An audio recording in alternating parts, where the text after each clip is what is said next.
Does it look fresh on you? Directly from the boat. Oh, I can see. It appears to have a erotic expression. Some of the worst jokes ever. And I don't think it was the translation. I think they were just meant to be Yeah. bad jokes. The best part is the old man laughing at them, man. That's the best part. He thought they were funny. He is That the is only good. one understanding his own jokes. So It reminds me of when I make a joke in a family reunion and the only one that laughs at it is my mom. But your mum isn't a clone of you. No, she's my only fan, number one. Like number she will one. support me even when I'm throwing my life to waste, doing horrible jokes and making a fool of myself. So she's the only one that's subscribed to your Onlygeans, is she? No, probably not. I wouldn't. I wouldn't. Nah, bro. Let's not go there. Let's not go there. Hello, everybody, and welcome to another episode full of bad dad jokes. Oh. My name is Robert. And this your is host. Gio. And this is Ray, the mad AI scientist. That's going to be interesting. This is going to be an interesting episode. Yeah. Considering that we'll get into this, but I just want to say that this was an episode that we were going to record earlier, and I had an issue with. So we'll get into that later on in the episode. So Good thing that we start talking about OnlyFans and incest. Because it's gonna come, Andy. Oh my god! Okay. Coincidence? I don't think so. And Ray, you Oh my god! have What a have you question? guys been watching? Change subject. Change subject. Thank you for changing the subject. You're welcome. Oh, God. Anytime. Okay, I think I'll go first because apparently I'm the boring one. I don't have any more space than Star Trek. Star Trek with my cool wife. We are actually, I'm really excited because we are in the last season of the Next Generation, and Are you finally gonna stop watching that?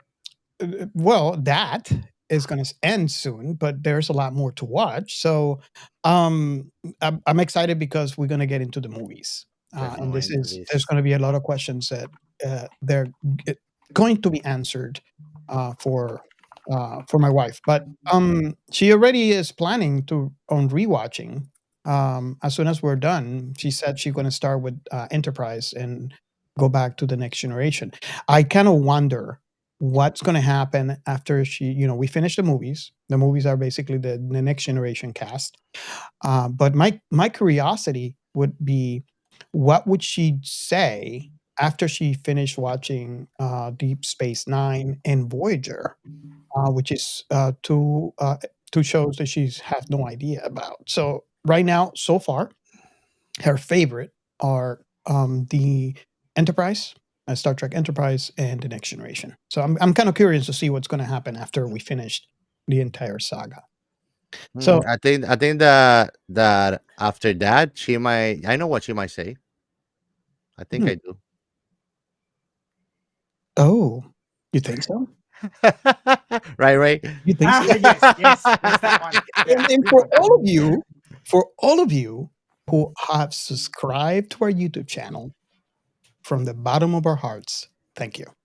We Yes. really appreciate it. And for all of you who are not subscribed, what are you waiting for? You just missed an important part. Captain Chaos put a scroll. I'm not going to say what is said in the scroll, but if you wait a month after this episode airs on the pod and you watch on YouTube, subscribe, ring the bell, you will see what happened. Hell yeah. So, yeah, I don't know. I wonder, what do you think, Ray? Without saying much about that scroll.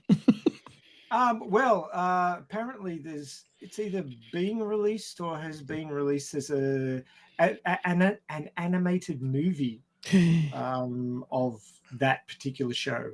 That's just no, I think it's actually just being released. So I'll have to look that one up and check it out. Nice. I heard that they didn't add much to the lore. I think it was sort of covering what had been done, what had been covered already, sort of summarizing it, and I think it's they're trying to reboot it, so it was sort of like almost like an advertisement to the studios trying to get funding for a reboot. So we'll see what happens. I mean, God, it's like 25 years old now. Yeah. Actually, more than that, more like 28, 29 years old. So to all of you out there who are actually watching the video on YouTube and notice what the scroll said, please don't come after my sci-fi card. You'll watch it one day. I promise we'll do an episode. After he's watched all that Star Trek. I think I'm gonna take the lead and do that after the 2 animes that Ray suggested to me. Yeah. And just get it out of the list. Get that out of my system. Fair enough then. And then you can put Robert down some more because you've watched it. I've watched it. Definitely. Okay, so are we ready for the hey, you're being greedy, man. We haven't told you what Ray I've been and I are watching either. Yeah. Are you sure? Why you have been watching, Ray? I happened to luck upon an awesome anime on Prime, actually, called Inuyashiki Last Hero, available on Prime. It's only in Japanese. There's no dub.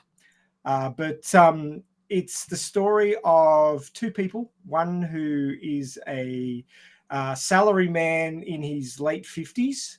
I can relate. And he's pretty much ignored by... Yeah, exactly. No, it's like this: the smallest violin in the world. It's playing just for you. No, that's how you actually scratch your scrotum, bro. Oh, right. No, it'd be way down here. And you have to go to a YouTube video if you want to see what I do. Oh my God! It all comes back to Geo's balls. I don't know why. The world revolves around him, man. The center of the universe is in between my legs. What can I do? Oh my God. Okay. You were saying, Ray. It has an intense gravitational pull. So anyway, this story revolves around 2 people. One who is a salary man who has worked hard for his family all his life. He's got teenage kids and a wife, and they pretty much ignore him. Like he's definitely a background character. And he discovers that he's got cancer and has 3 months to live. And he's trying to contact his family and can't get a hold of them. And he goes off to the top of a hill. He's found a dog recently, and he takes the dog for a walk, and he goes up the top of the hill, and he sits there crying with the dog. So this is already going to get Robert. Robert's not going to deal well with this. And he looks up, and there's a young high school age boy. Well, he's not that young. He's like 17 or so, standing there next to him.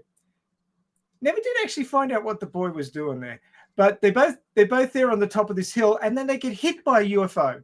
Like the thing just crashes into them. And there's this conversation between 2 alien AIs that goes something like, "Was there any damage to the ship when we crashed?" "No, sir. The ship's fine, but we did obliterate 2 sentient life forms." "We obliterated 2 sentient life forms. Repair them, replace them, really quick. We got to get out of here." It's like, but all we have left is combat units, sir. They could destroy the planet. "That's not my problem. Just fix them and let's get out of here." This is 2 AIs talking to them. So basically, these 2 people are replaced by 2 combat AIs. It sort of goes downhill from there. The old man, because he's raised a family and he cares about lots of people, he goes around helping everybody. And the young guy is a sociopath. So he has a couple of people he really cares about, and everybody else can just die. Nice. I like it. So you can imagine that they're going to be butting heads at some point. Quite literally. Clang! Nice. Well, you show us the intro video, and I was sold out with that.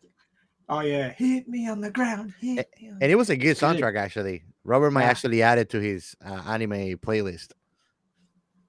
Yeah, Yeah, we actually have a shared playlist, Ray, in Spotify with just Oh, cool nice. freaking anime soundtracks. You should lend that one out. Hell yeah. Post it in Twitter. Yeah. And I don't know. I could have sworn that I gave you a link, Ray. If I haven't, let me know. And I need to get you in Yeah, there. Ray probably is 'cause I know gonna you Ray, have Ray some probably is around gonna upgrade that list because he watched a lot more anime than you and me.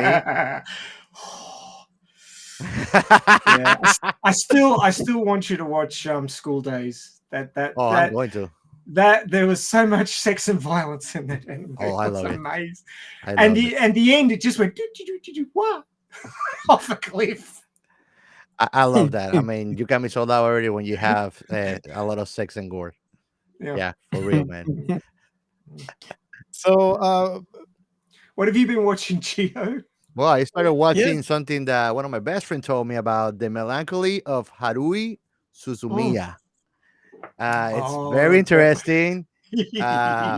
It doesn't stop surprising me scene by scene. So that's all I can tell. I definitely would suggest it, and I'm just in episode 4. Another would Gate fall in the sci-fi realm? Oh yeah, well, I mean, there's people from the future, there's aliens, there's a god. There's lots of stuff going on. It's very sci-fi. Yeah, so I've been watching that too, and I've been watching a couple other animes that I don't think that they will fall into sci-fi. ReZero will fall into there. Well, it's multiverse kind of thing, but it's more philosophical sci-fi, really, right? I think it's more fantasy. The only sci-fi factor in there is the multiverse branching out, different realities kind of thingy. But that's really that I can think of that it's sci-fi. Everything else is really fantasy and psychopathic aberrations. If your life was 10 times more brutal and had save points, it would be ReZero. Yeah. Well, I want everybody to know that if I get isekai sometime, you guys remember that it was isekai. It was not that I die. I'm somewhere else, becoming an adventurer, or just dying a lot. if I was going to be isekai, I'd either pick reincarnated as a sword or reincarnated as a skeleton. Was that the one? Reincarnated. I can't remember what it was called exactly. The guy who came back as a skeleton knight. Oh, I haven't watched that was that so one. much fun. Love that one. I completely. You gotta send it to the me. I name. haven't watched that one. I don't know. Oh, really? I'll send it to you. That was great. I've read all the books too. It gets even better. Well, I'm waiting for season 2. They just stopped it right when. Oh damn! There's this big reveal. Yeah, probably in the first episode of season 2. Well, I'm gonna start reading also the books from Mushoku Tensei because I need more, and the anime seems that it's just scratching the surface. I might try to write the manga first. There's 26. Well, the manga hasn't got as far as the books, obviously, but there's 26 novels, volumes in Mushoku Tensei novels, and then there's Mushoku Tensei Redundancy, which has a whole bunch of other stories around that, and then there's a history story, which is like only one novel, but basically you find out all about the green-haired guy. What's his name? Oh, I can't remember now. The green hair. Yeah, I know the demon guy. Yeah, the one that everybody hates. Yeah, who actually wasn't a bad guy. It's just he was misunderstood. The superb warrior. Yeah. You know that his voice reminded me of the actor, the voiceover from Cowboy Bebop and Wolverine, Spike. Oh yeah. Which is not him. The guy he was working for back in the Demon War. Oh. Laplace. I'm gonna tell you now. Laplace is the guy that everybody hated. If I get isekai, I'm coming back as a demon lord. Is that from How Not to Summon a Demon Lord? Maybe. He was pretty cool. So let's. I guess we can go into our first segment. Yeah, we can, man. We are Science Fiction Remnant. This is the Funny Science Fiction Podcast. We are the Caribbean Science Fiction Network. We are Monorats. We are One Accord Level 2 Podcast. This is Jessi from Sudden But Inevitable and Open Pike Night. This is SciFi. Well, guys, you know the drill. We like to use always this is sci-fi hashtag, and the cool thing now is that hashtag have become kind of a universal thing. Virtually almost Yeah. all social medias, Facebook, Instagram, X, Threads, you name it. I think that you can even use hashtags in like Snapchats and other social medias that work kind of with the same structure. TikTok, uh, use it, man. Use that accompanied by any IP that you like. This is sci-fi, and that's what we have created and enforced it with our sci-fi community and content creators, lovers of sci-fi, consumers, anything that you like on sci-fi and any side of the plane on sci-fi world that you are. It helps break out those separations of gatekeeping and silos of IPs where everybody can actually meet together with like-minded individuals to enjoy. I actually am having a lot of fun creating AI videos for our podcast. Yes. And basically, like I did one with Neo talking about our episode on the Matrix. Freaking cool. I did one also with Setsuo from Akira movie that we also recorded. And I'm working on some more cool ideas. I did one also with I haven't I'm not sure if I posted that one with Gene Wilder as Frankenstein Doctor, also talking about our show. Although we have to cover that one, so that's why I'm saving that one up. But I'm gonna continue to bring some cool stuff like that. I'm kind of becoming a genius with AI, bro. Well, that's a way to go. When they become the overlords. Yep. Also, Better be on their side, right? should you Yeah. have the title Mad AI Scientist? I'm gonna be the no. I'm gonna be the chaos AI science sentient being, sentinel, Okay. agent chaos. There you go. And just like Smith. So yeah, man. Uh, I mean, go and search everybody for this is sci-fi, and just put together with anything that you like, man. And I'm sure that you're gonna have so much more fun when you are using this is sci-fi to find stuff that you love online anywhere you are. So let's keep it together. It's a community work. It's a collective work, and the more that we use it, the higher we rise all up together as a community. awesome. If you love sci-fi as much as we do, you know what to do. Awesome. And remember, if you want to reach out to any of us. We are in every social media. You can reach out.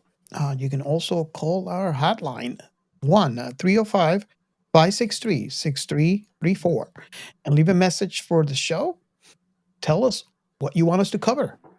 You like any of the shows that we've done? Let's talk about that. If you have any ideas, any questions, we can actually play your message on the show and have a conversation about your Mhm. message. Or if you have a message for Captain Chaos, he's waiting for those. Yeah, please bring him on. Bring him on.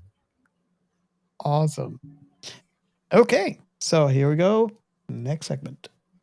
Shout out. And for this one, actually, I prepared something very special. We have actually many good friends that are also content creators that give us so much support, and we cannot thank them enough. I want to start with DJskoob, and Scoop goes with a K. His hashtag is at DJskoob 2021. Go and check him out. Thank you so much for the mentions and for liking and sharing our content. Now, the next one actually was something very special. It was her, and it's so special that I'm gonna actually read it perfectly, man. Even though it's a tongue twister. It's Jessi, but her tag goes. Oh my god! Click outside. Why did I do that? I had to mess it up in the entrance and in the exit.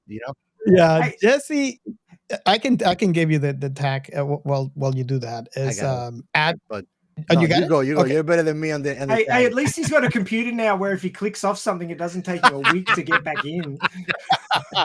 Precisely.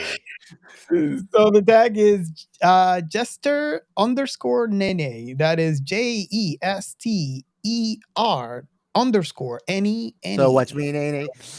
Jessi, you're the best. Thank you. Thanks for sharing awesomeness with the sci-fi top rating podcast on Good Pods, which are other three podcasts with us that are very loved by us as well, for the three of us.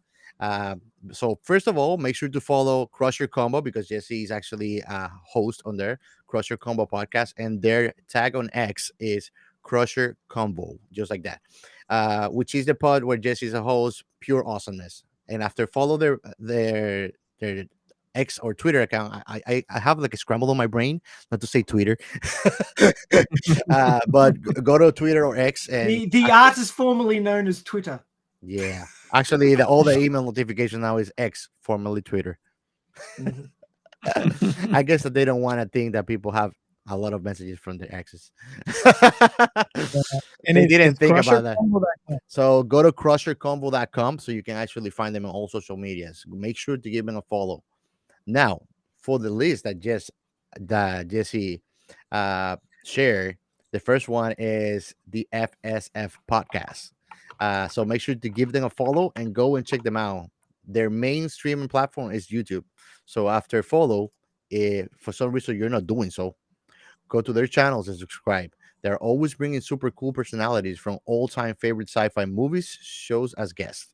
It's a must, honestly. It's super fun to watch them. Our next actually is a very dear friend of ours too, is the Scarif podcast, and their tag on X is Scarif podcast. Give him a follow if you're not, and go to his website where you can find actually all you need to get a good dose of sci-fi pods. Uh, Next one is the Sci-Fi Wise Guy. Love those guys, man. I love watching them. You can find all of the social medias on their bio in Twitter, X. Click on that link, and their main streaming platform, anyways, is Twitch. So go and look at them and give a click on that heart and give them a follow. And last but not least, the Three Geek Podcast. And you can find them also on Twitter X as three Geek Podcast. So go to their X account and find their YouTube and giving a click on the subscribe button too. And last but not least, we are part of the Blind Knowledge Podcast Network. It's a community of content creators of all walks of life. You can't miss it. Go on and check them out. Go to blindknowledge.com and peruse around. I promise you, if you're whatever you're looking for, a new pod, you're gonna get hooked. You can find it there. Awesome. Okay, so moving right along. The outer remnant. Where have we been? Where have we been? Have you guys been somewhere? I think you were somewhere, weren't you? Gio, where you been? Where did you Where see me? been? I try to be low key. Not really. You, like he? I Not don't really. think those words go together in a sentence, do they? Yeah. I'm being humble when I say that. The Elita Army was happy to have the entire cast of Sci-Fi Remnant on their last episode of Radio Chaos. Chaos brought the chaos to Radio Chaos. So, Yeah. we had lots of fun. So it was episode 177. How would Alita be different if she was played by a different actress? And it was spicy. There was a lot of differing opinions. Mm-hmm. Oh, But it was an Well, who- interesting conversation, actually. Very Who fun. were you guys backing again? I can't remember exactly. Huh? I was backing Emily Blunt. I actually got Chloe Grace from Peripheral. I think I love like the youth and she's beautiful. And also I had a doubt. I mean, she's not that young anymore, but Vanessa Hudgens, I think that she younger version of her. I don't know. Makeup does wonders today, and she's still well, beautiful. You know, she's just more Alita's a mature. completely digital character, so they can de-age. But I think that It's all Vanessa good. Hudgens has also that youthful beauty on her for a good Alita. I was voting for Jennifer Coolidge. So there was lots of different opinions. Yeah, there were even disputes about it. Oh yeah, we had a rough and tumble time. That was actually the biggest panel we've had in forever. Since you guys didn't get my joke, it was actually Mila Kunis. That was Jennifer Coolidge is Stifler's mom from American Yeah. Pie. Oh, and actually, I suggested for Screwhead Miley Cyrus. there was some support in the crowd for that one, as I remember. Yeah. But we had 8 people on the panel. That was rocking. Yep. Yeah, it was a fun conversation. So if you guys have not, just go ahead and look it up on YouTube. Yes, look up the Elite Army channel, and you will find in the live stream section 177 episodes. We've been busy over the last 4 years. But that's pretty much every Saturday, 5 p.m. Eastern US. But of course, the Elite Army is worldwide. So I usually put out advertising on Twitter X, the platform formerly known as Twitter, and a whole bunch of other places, Facebook, Discord. So you can pick up that advertising and see what the time is in your time zone and join us, because we're live around the world, which is cool. It's a fun community, and I love that they are always welcoming anybody that wants to join. If you just want to go in for just say hi, or if you want to just stick for the ride, everybody's welcome all the time. So it's so much fun all the time, man. And remember, if you want a part 2 of Alita, you are part of the Alita Army. Awesome. Awesome. Lots of awesome. So I honestly will have to honestly say I'm not ready for this episode. Why? Oh, it got him right in the feels. It got me right in the feels and everything else. Yeah. That's the issue.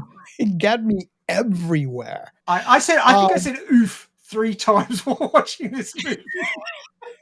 So see, Ray understands me. Well, Thank you. I was like, oof. It was rough. Well, it was really rough. I think we should probably do the plot before we go too much further. There's a plot. let's plot. do the plot. Yeah, we have a plot. There's a Let's plot. do It has a plot nice and we twist. There's plot. Yeah, there's plottage. It has a Okay. nice twist and it has nice curves, bro. That plot development. Plot development. If there's a still from this movie that Gio's looking at right now, it would be the shot of the butt of the sex doll. Yep. I know what you Okay. like, dude. It was impressive, I've got to say. But anyway, Hey, so Jung-E portrays a desolated Earth in the 22nd century that is no longer habitable due to climate change, and humans are forced to live in man-made shelters and that are built in space. As the humans settle in around 80 of these shelters, 3 of them declare themselves the Adrian Republic, attack Earth and the other shelters, and cause a civil war between the Allied forces and the Adrian Republic. Captain Yu Jung-Yi is a legendary mercenary of the Allied forces who led her team to countless successful missions against the Adrian Republic. She has a little daughter, Yoon Xiao-hyun, who suffers from a lung tumor, and Jung-Yi became a mercenary, to afford her daughter's medical treatments. The day Xiao-hyun gets to the surgery, Jung-Yi fails in her mission and ends up in a coma. Chronoid, an institute in charge of developing AI technology, convinces her family to agree to clone her brain, promising that they will cover Jung-Yi's treatments, her daughter's education, and living expenses. Now, before I go on, I should explain that in this society, if you have problems with your biological body and you are well off enough, you can swap over to a cyborg body, have your brain copied into it, and you're good to go as an immortal. Now, of course, this is where the first oof was. sounds richer than it really is. Yeah, see, as per usual, the rich have all the rights and the poor have none. So there's 3 types, type A, B, and C. Type A, which costs a huge amount of money, is basically you get the best cyborg body, you get your brain copied over into it, and you have all the rights of a human. Type B is somewhat similar. It's not quite as good a body, and you can't get married. You're not allowed to travel, and there was a third thing. What was it? Not allowed to get married. The third Not thing. allowed to travel, and the third thing. Basically, less rights than if you're really rich. Mhm. And the type C is basically for the plebs. You get the body and the transfer paid for you, but corporations get to they basically own the IP rights of your brain copy. Okay. And they can make you into whatever they like: sex dolls, household things, combat AIs, whatever they want to turn your brain information into, they can. Yeah. Because you basically sold a copy of your what makes you to the corporations. It kind of intertwines with the gene AI, because it kind of Yes. Oh the yeah. same thing. They use the same terms on like hierarchies of rights and freedoms depending on social classes. It seems that that's Except something that we never get rid of, right? except that with the gene of AI, it's illegal to copy brain information. Yeah, but they Yeah. were showing like different, at least at the beginning of the Gene AI, which is another sci-fi that we the three of us have been watching that is worth mentioning all the time. But they kind of don't escape, like at least at the beginning when they are offering her the plan so they can help the kid, they offer her the cheapest thing, and then but she's gonna be public property kind of thing, right? So it can, even if it's not the same, it's kind of very in the same lines, I guess. I suspect that the corporations bid for the brain information if it's valuable, and whichever one wins the bid pays for the body and gets the rights to the brain information, because I don't think corporations would want everybody to have a copy. They'd probably be trying to hoard it for themselves, especially in the case of Yoon Jung-yi, who brain information was theoretically quite valuable. I want to add before we move on forward. So if you want to make a comparison, like our very own Captain Chaos, just go down our back catalog and find our episode called "Anime: The Gene of AI," and you can actually pause this right now if you like. Listen to that, and then you'll understand what Captain Chaos is trying to compare. Yeah, but yeah, when I try to watch the Gene of AI, I usually wait for 3 or 4 episodes to bank up, and then I watch them all together, because it's one of those shows that challenges you ethically in places, and you sort of get a bit, but it's really interesting. And I mean, it's one of those things I've got to sort of build myself up to watch, because it's a bit oof. It's not light entertainment. This one has a lot more oof. Yeah, well, yeah, this is like Gene of AI concentrated down into 99 minutes. It's like, oh, okay. It's an ethical brain fart. It's an ethical brain fart for sure. Brain fart. I want to say mind something else, but I'm trying not to be enough. obscene, you know? Yeah, fair enough. Okay. So there's 3 different types, and of course, Yoon Jung-yi's family wasn't well off, so they had to go for type C. So 35 years later, in 2194, Chronoid clones Jung-yi's brain to develop an AI mercenary codenamed Jung-yi. Dr. Yoon Seo-hyung is the team leader in the research project Jung-yi and seeks to memorialize Jung-yi as a hero rather than a failure. Because it doesn't actually say it there, but the mission that she was on where she failed was a mission that was expected to end the war in favor of the Alliance. So it was the ultimate mission to end the war, and she failed. Oh, and it was on the same day that her daughter was having the operation, which probably wasn't really great for her concentration. But anyway. So where did I get to? Researchers at Chronoid have copied Jung-yi's brain data and put them in android bodies. Through simulations of Jung-yi's final mission, they try to extract combat memory data that could be used to develop an exceptional combat AI. Just like Captain Jung-yi's failed her last mission, AI Jung-yi also fails every simulation of the last mission at exactly the same point.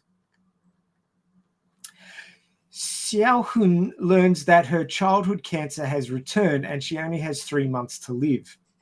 She also learns that the chairman of Chronoid, she learns through the chairman of Chronoid that there is no need to develop the combat AI anymore because the Adrian Republic and allied forces are entering a treaty.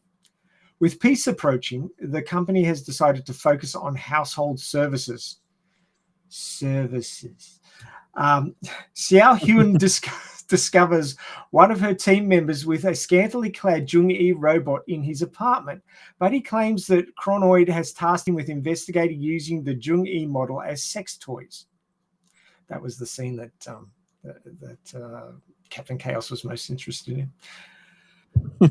After the last simulation of Project Jung-E, Xiao Hung escapes from the facility with a Jung-E robot while other combat robots and security forces chase them. Kim Sang-hoon, the project's director, is revealed to also be a robot with an AI brain. He's a copy of the chairman. Kim shoots Xiao Hung as she and Jung-E robot flee via elevated rail. The Jung-E robot fights him off, and he is destroyed when part of the train falls to the ground. Xiao Hun urges Jung-E to leave her and survive. After surprising Xiao Hun by showing affection, the Jung-E robot escapes and looks around the top of a rock from a mountain range. Cue credits. I don't know that last paragraph was a great description of the end. Kind of left a few things out, but that's basically the plot.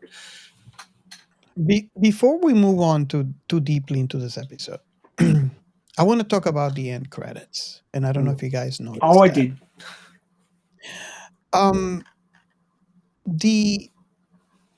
The person playing the part of and let me go back here real quick because I have it on my notes here. Soyoung, Dr. Soyoung. It's played by Kan So-young. And you're probably wondering at the credits, this memorial. This movie is a memorial of this person, and you're probably wondering.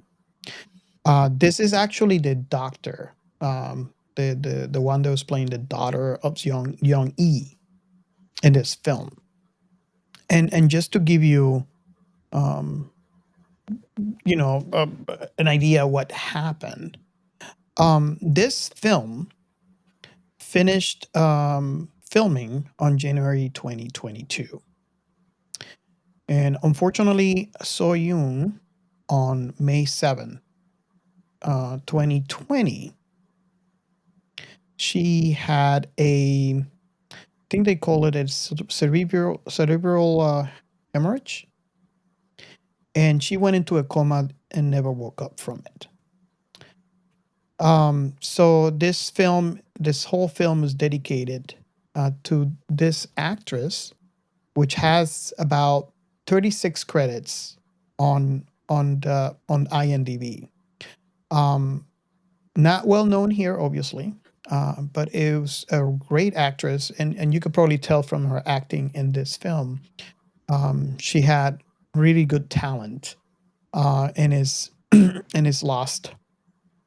So this is what you see at the end. It's ironic that this actor was playing the part of a doctor that had an incurable disease, and it is expected that she was going to die at the end of this film, anyways.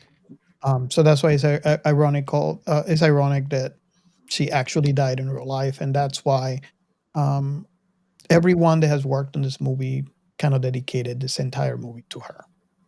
So just want to get that out first. That's one of the darkest parts on this film, and I do agree. I've seen some of films that she has worked on, and she was a great actress. Okay, so just before you move on from there, the character, the doctor, she chose not to be transferred into an android body because she obviously didn't have the money to have any rights. And she saw what they used her mother for and decided she didn't want her brain data used that way. So she chose to die instead. Yeah. I would have chosen the same. So as you can tell, that's one of the oofs Yeah. on this film. Now, before you can't, all of you out there listening to the show, are probably wondering, oh, what am I watching this film for? It is. I would have to say, with everything that I went through mentally and physically in this film, the movie was great in my opinion. And I'm kind of going to get to the first question in here. That was what was your first impression? Obviously, this movie was released in 2023 on Netflix. So if you guys want to pause this show right now and go into Netflix and just type in John_E, you can watch the film and then come back to us. But this film came in 2023, so there's not much that I can say about how old was I when this film came out. But we could definitely talk about our first impression. I remember my first impression was watching the trailer. When you open up Netflix, you're welcome with a series of trailers of new movies and TV shows that Netflix are planning to release. And I remember watching the trailer for Young E, and I was sold, completely sold. I love cyberpunk, a good sci-fi story that deals with cybernetics and the implanting of the brain. Um, so I was watching this, adding a little bit of war into it, and I was completely sold into the idea. So I actually placed it on my list, and when it came out, um, we watched it. Um, it had a lot of action. It has a lot of drama. It has a lot of ethical dilemmas. And it has And one really crazy, stupid director. Oh God, he was nuts. Yeah, Yes, yes. definitely unhinged. So the film is good. It has a lot of oofs, but I think was intentionally, and it's a good thing to make you think, to make you analyze uh, the topics being discussed in the film. Now, as you all know, I am particularly um, found it hard to watch because of those ethical dilemmas were really rough. So I like to think that not everybody is like me, as you're probably going to attest to the answers of each one of the hosts in the show, and we're going to go and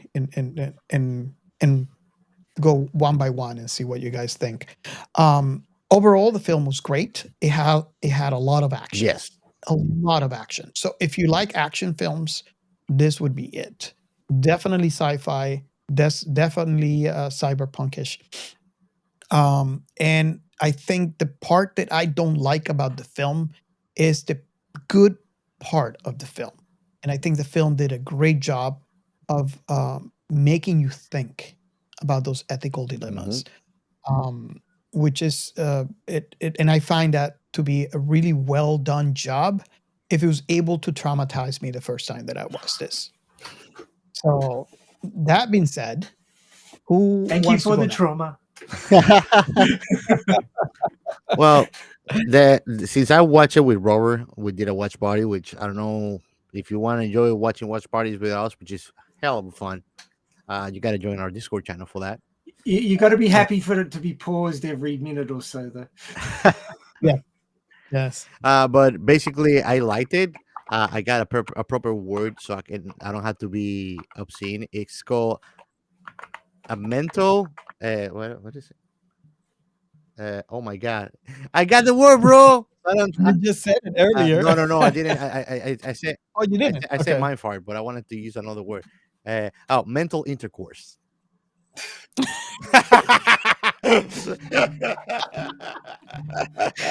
Oh, God.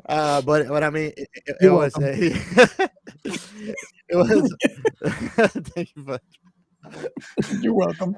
so And you're probably wondering, and that's why you gotta go to YouTube and YouTube, subscribe. Science Fiction Remnant, and YouTube, the Science Fiction Remnant. Go and check them out. But basically, I love I love brainy things, and there's a lot of ethical dilemmas in this movie.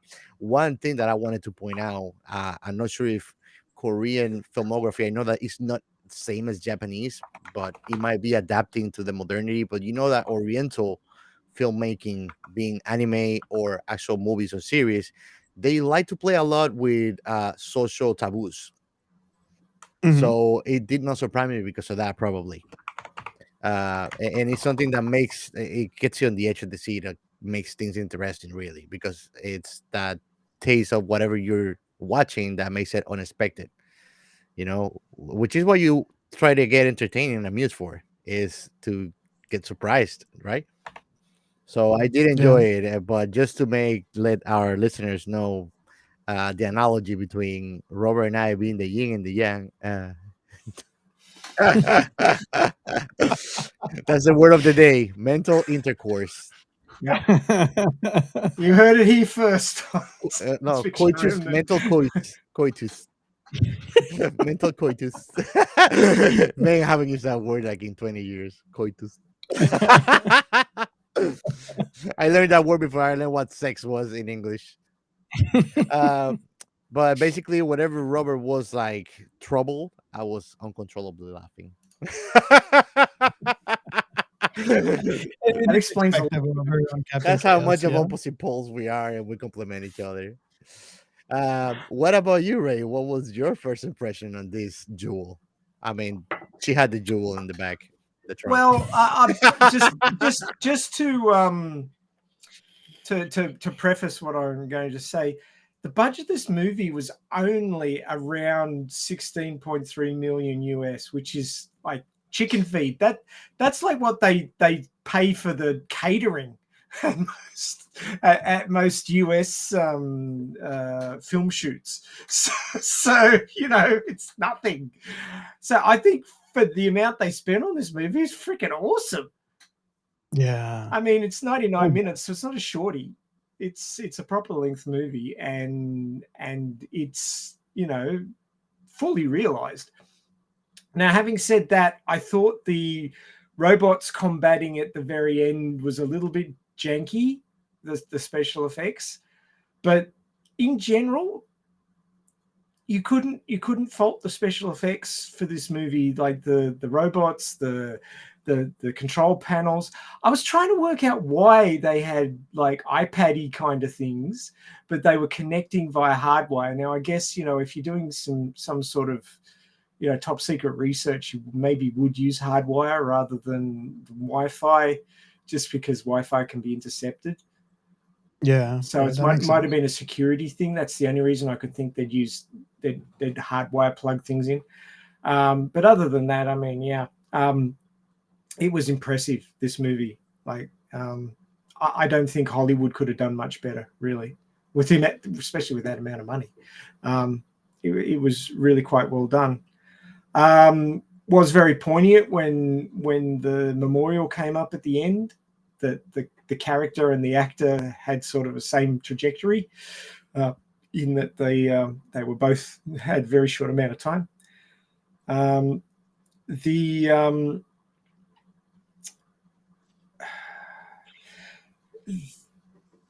The ideas, like the science fiction ideas in the movie, were in general well developed. Did you notice that there was a shot there that kind of looked like a halo with the sort of ring going up? It's very poignant because even my wife was saying, does she has like one of those Spartan suits on? Yeah. And it was very like, it's very poignant. Yeah. When it comes to that. I got some Halo vibes out of it, certainly at different points. But I mean, how many different designs of space habitats with an atmosphere can you have? I mean, really,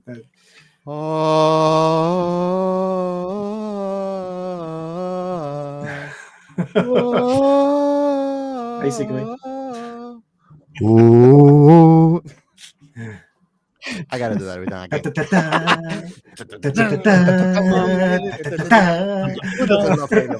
Yeah, Halo's great. I actually had the entirety of Halo 1 memorized. I took a guy through it in 4.5 hours. He's like, Nice. okay, I was like, you run here, you go here, you run up here, you do this, you do that, you jump in the tank, you go here, shoot this, you go back, you do that. And he's like, how have you got this all memorized? I've never lost a car in a car park either. I kind of did that too with my siblings as I was growing up because Halo was one of those release games for Microsoft the first Xbox, right? Yeah, So that's what I played and it I on. mean I'm a junkie for co-op split screen games, and Oh Halo yeah. was the prime thing of Halo. You could play that up to 4 people, the main story.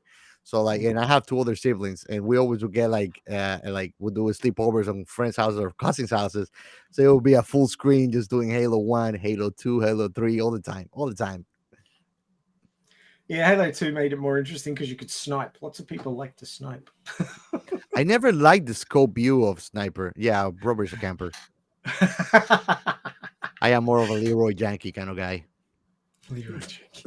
But it was good with Robert because I'm the bait and he's shooting people behind me. That's right. He kills the people who you missed. Yeah. No, I don't miss it. I just Headshot. I just mob him. I run, ah, and then behind me shooting. Yeah. I'm the guy who's just nading everybody. Run up, stick, run away. Oh god. I love. What's your favorite Halo weapon though? Oh, I like the I- sword. The The sword's sword? kind of Oh, cool. come on, man. Okay, you're a flashy guy. I like the crystal gun. I just like to blow up people. Oh, yeah. I just feel empty out a freaking clip on them, and then they're like, ah, bah, and blow up. I used to sneak around multiplayer maps with the sticky bombs, just trying to sticky bomb everybody. Oh, those are painful. That's awesome. Beep, beep, beep, beep, The beep. cool thing about the sword is somebody's flying by, you can actually just kill them from. If they're in range, you just fly to them. There's no escape from that. And if you guys listening out there want to know how much of fans we are, you can download our episode Halo. It's the very first season 1, episode 1, Contact from Paramount Plus, and we also did I Love Bees. Oh yeah, that was a good one. The I Love Bees episode. That had So- some deep dives in it. That one. Oh yeah, Yeah. I didn't know about it until Robert told me, and I was like already retired from even playing Halo by the time that he told me that existed. I never knew about that. Pretty fun stuff, actually. Cool to listen to it. Yeah, it's a shame that cannot never be replicated again. But it was a fun I experience. miss radio dramas, man. You were the one that got me into radio dramas, Robert. Actually, Yeah, but Radio they're they're fun. dramas fun. are good.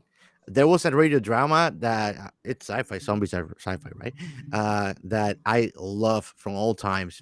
I think the best of all time. There was one that was Australia called Melbourne, I think. Oh, Very interesting. yes. Very interesting. It's like about a Yeah. desert indigenous place with like paranormal It was alien New stuff Zealand. going on. Very good, Melbourne. From New Zealand. And also Are We Still Alive, which was a survival radio novel of zombie, but very good, very good. And there's actually, Ray, you might like this. There's an app for Android and iPhones that is for jogging and running. That is like a radio drama. So you have to actually speed up whenever something is going on, and it actually has already all the mechanism, so it will read your heart rate pressure and everything if you have a wristband like a Fitbit.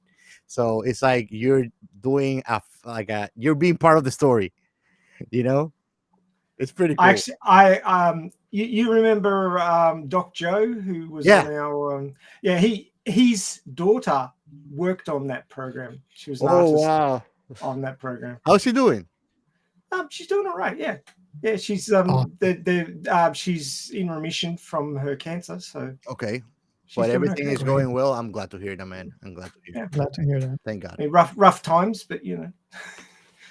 Yeah. But I'm glad Yeah. that it was for the best. I'm glad that she's recovering and doing a recovery. Thank God, man. Mm. But yeah, she actually worked on that. She was an artist on that. Nice. That, mobile game. I love that app, man. It's so good, so good. Awesome. So as I was saying, So- this movie looked the part for the low budget, but I mean the ethical issues that it touches upon, and it's a little bit watered down. I think the director kind of threw me a bit because he was just so bonkers. It was kind of hard to, in my head, justify his position because of the way he went on. He was almost a caricature of an idiot, And Yeah. it was obvious why, because he was an early prototype and a failure. I don't know why he was director, but oh well. I mean, it's just that the CEO was a bit of an old nutter himself, and thought it was funny to put a failed prototype in as a director of a very important project for the company. Oh well, anyway. But yeah, I mean, the ethical issues that this movie touched upon in a very organic way. I mean, the story was very organic. It didn't seem forced. Like sometimes ethics sort of get put in as an afterthought and sort of get shoveled in, and it doesn't feel like it fits. But this all fit. I mean, the jumping back and forth in the Doctor's history, like when she was a little girl. And what happened after her mother failed the mission, and they brought her back in a coma, and forced the grandmother to sign the contract for the Type C replacement. But it wasn't actually a Type C replacement. It was a different contract because they kept her alive in a coma, an ICU pod, and paid for the daughter's upkeep and education expenses. I think this company targeted them specifically, only because she was the hero, right? She was a personality. So but they already had dolls of her at the time when her last mission was a failure. Yeah, and I think, I mean, I might be wrong in here because it's not,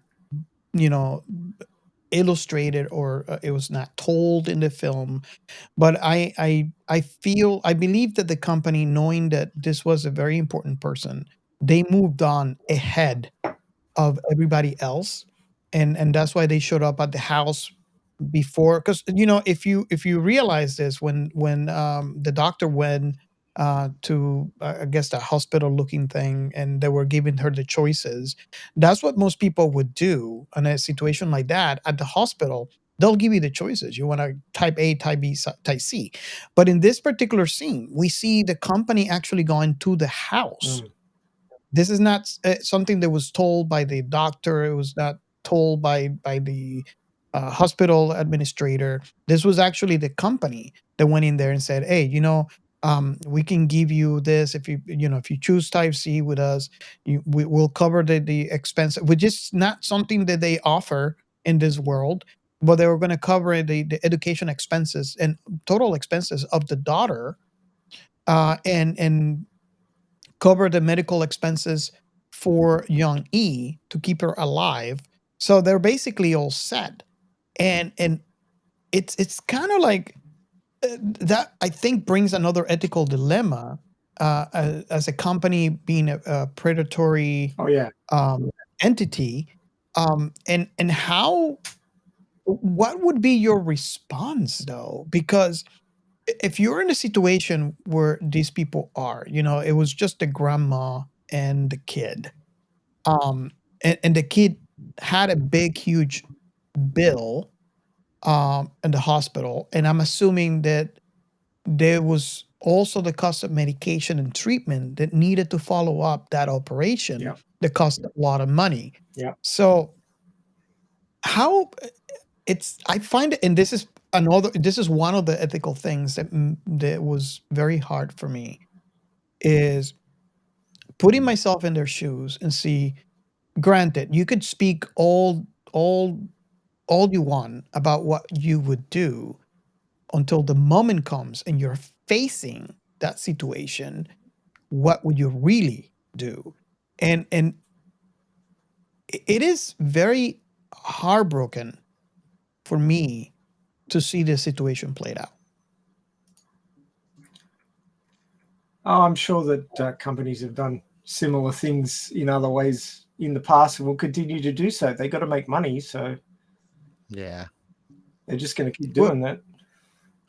I want to ask Captain Chaos, what does he think about what I just said about that situation, and then we could probably move on to Ray. well, I think that I am more able to separate emotional from logic when it comes to that thing, and you know that when it comes to money making and business mentality, there's no emotions, and the ethics usually are thrown out the window. So that's what I was Mhm. completely able to understand what they were doing, and not feel really trouble about it, you know? Because at the end of the day, if you look at it, they're looking at it for just getting profit out of it, and they were looking at a program that they could not really fulfill what they were being asked of for it to be really a super soldier, you know? For some reason, she kept on not making the last little bit of that test. At the end of the movie, they actually show you that she was more incapable of, but it was what was in her memory that kept her from it, which was actually very touching because it was her humanity, really. Well, Uh, Yeah. she lost a little doll that her daughter gave her while she was in exactly, combat, and exactly, then she saw one hanging from a girder, and it exactly. distracted her at the wrong time. It was artfully done to show you that she was sentient, you know. Uh, but I it didn't trouble me like it troubled Robert, even though it was a mental. Oh my god, what was the word? Mental Mental mental Coitus. interface, mental coitus, and mental coitus. It didn't break my mind. When it comes to the old man, I don't know. To me, it again didn't surprise me. It's very rare that a twist really make me jump out of my chair, but it seems to me more like he was just going senile, you know. And really, for you to be a shark on Titan corporations, you have to be kind of cynical too. So it yeah. figures a lot of things of that you would say like, oh, this guy has to be freaking gone off the head or be a psychopath or some kind of sociopath at least, which I'm sure he was, if you think about it. And then when it comes to the scientists, I can relate to because I do that a lot. But some people actually, instead of running away from traumatic events, experiences, they force themselves through them to actually desensitize themselves from it, be it for making you stronger or for breaking you more. There are other people that actually shy away from it. It's just what makes us different on an individual level, I think. So, and you see that she plays that out. She actually constantly traumatizes herself by working on this project, putting all her heart, when in the end you understand that she being her daughter, it really just gonna just rip her heart to shreds to continue to work on this and try to even make it succeed. A normal person would have just run away from that company and never come back. Well, I was actually going to say to the listeners, try to put yourself in the doctor's shoes for a moment. I know some people have difficulty doing that, but Mhm. imagine your mother was an amazing mercenary, and you had to. Oops, my phone's ringing. Sorry about that. I usually have it on silent. Imagine that your mother is somebody important, and you didn't have the money to save her, so you ended up uh, having to sell her brain data, and then you end up working on a project using her brain data, and they're basically taking copies of your mother and torturing her, trying to get her to activate a certain part of her brain to produce the perfect combat AI or some other thing, but they're torturing her. Yeah. Having to watch a copy of your parent that looks just like your parent tortured. But and Yeah. it comes to the dilemma. You might agree with me, Ray. It's like probably in her mind too, like in the character minds, is like better be me than somebody else at least. You know, Possibly. it's a conundrum of ethical duty for you. We prefer you than the one that does it, because it seems that she purposely end up becoming that scientist because she was a child when this happened. Hmm. But it seems like she worked her from very young age to stay on the company and to become part of that program, because she doesn't necessarily I have to be the scientist.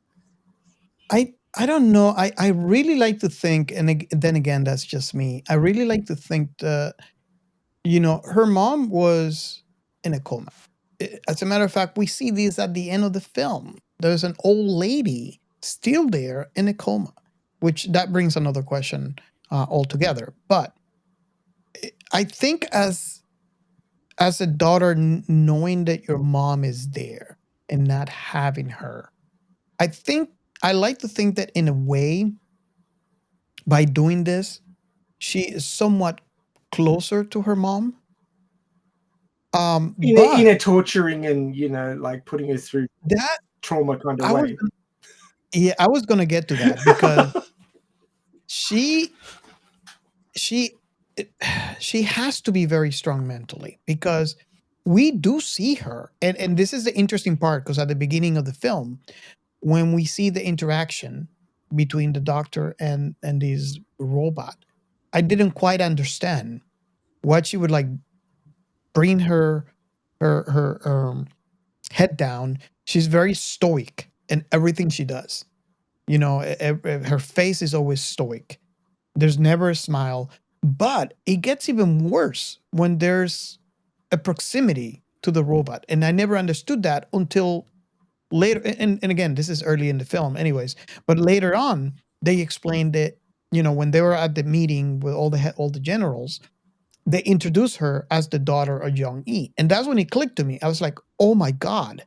And that was one of the first oof, one of the oofs that I have in this film, not necessarily the first, where I'm like, oh my god, she is, she's obviously, and I think this is a choice from the director and showing her difficulty, because I like to call it difficulty. At the beginning of the film, you see her reaction is not good, and every time that she comes to proximity to the robot, it's the same reaction. And now it hits me. Oh my God, this woman is being tortured basically every day for a project, and the daughter is watching this. And I don't know if you got that, Gio, when we are in the watch party. That was another hard moment on this film. Yeah. Because I actually put myself in the situation where it's actually a catch-22. Because imagine if she doesn't do that, she doesn't. All she has is her mom on a coma. Yeah. Another thing She will is never if know. she She will live with the what if, what kind of monstrosities they did to her. So it's and like you're gonna put yourself through it. Then you're gonna have to do it yourself. You're gonna still have to because somebody's got to have to do that job. So it's gonna be painful for you, and you're gonna see that replica of the person also suffering. You know? and point number two is if she doesn't do it, someone else will. So I think in a way it was better because at least she had some sort of control, not much, but it could be worse if it's someone else that has no emotional Of attachment course. to this person. But then again, that's just me watching this, and now you understand a little my difficulties on watching this film. Yeah.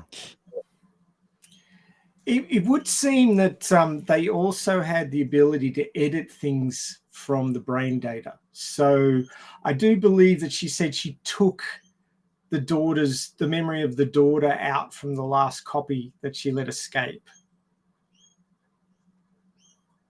That brings another question because I think a and what's the word that I'm looking for? An entity, no, not an entity, but Consciousness? a consciousness Mm. that was so that loved so much her daughter. By removing that, I like to think that they would notice something is missing. Yeah. So the daughter was basically her reason for being. She was only a mercenary to pay for the daughter's hospital treatments. Mhm. And everything was thinking about her daughter. She lived for her daughter. Her daughter was more important to her than life itself. And removing that impetus would leave somebody a hollow shell, really. And that would definitely make sense. I mean, I remember I kind of got it towards the end. And that would make sense as to why she failed every single test at the very exact moment. Is because if they remove that from her consciousness, that was the whole reason for being. So of course she's gonna fail at the very even if she doesn't know what she's looking at, she knows there's something important about that little doll, the hanging doll. And that would be distraction enough to replicate what I like to think was what happened in the original, scene when she actually ended up in the coma, the actual real person. Because that reminded her daughter was going through an operation. She had no idea. She was probably in anguish because she did not know, was the operation a success? Did my daughter died? So that is well enough for someone to fail an operation of this caliber. At least I like to think. I'm not a military person, but I like to think so. I mean, a momentary distraction can make all the difference between success and failure in a lot of things. So it wouldn't take that much. Even life and death, right? Oh yeah. Definitely. I did find the very sort of vague, all the telemetry and the technobabble and everything that they were going on with during the movie seemed to really work quite well, except for the brain data where they were showing the brain and different areas lighting up. They didn't talk about, the cerebellum or any other part of the brain. They just sort of went, oh, this is a new area. Color it yellow. It's like, you idiot. Like pineapple. Yeah, like pineapple.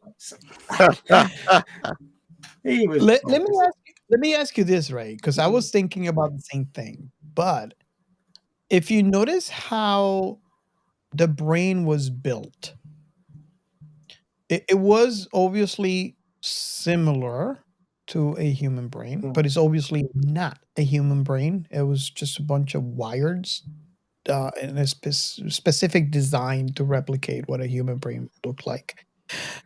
Do you think, and this is something I don't know, I'm asking because I'm curious and see what you guys think. The what you were talking about, where they were displaying the brain and the brain activity, we're obviously looking at the wired brain activity of this android. That is definitely not a human brain. Yeah.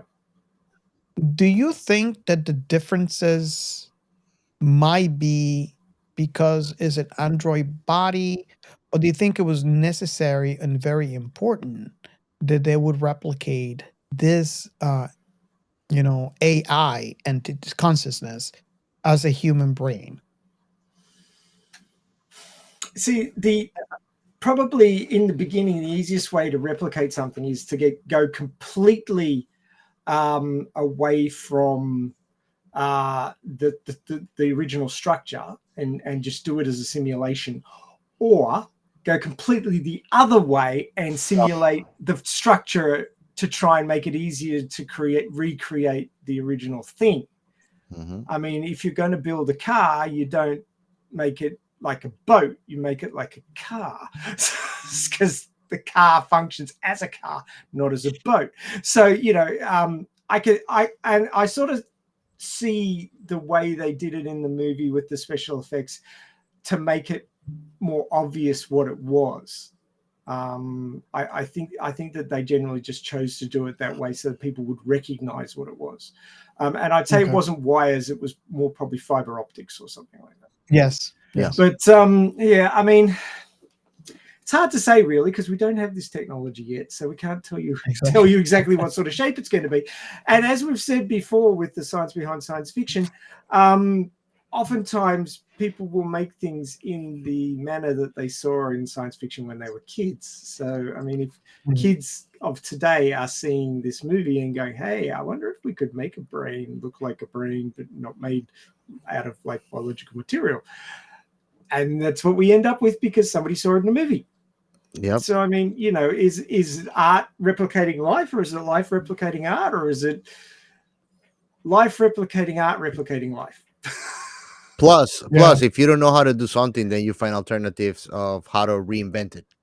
Yeah. While being able to get the same practical use out of that tool or creation. You know, I mean, my big question is, why would you create a cybernetic organism based on the human physiology when you could probably make something that would work a whole lot better? I mean, you might do because we overpower. understand the human biology really well because medicine. So replicating it might be easier, Right. but if you let AI design it, it would probably come up with something way more aerodynamic and faster. And why would you have two eyes in the front of a cyborg when you could have 360-degree vision and never Yeah. get snuck up on? Yeah. I mean, it's just sort of like, okay, this has been made so that people recognize what it is, but really, it's probably not what we'd end up with.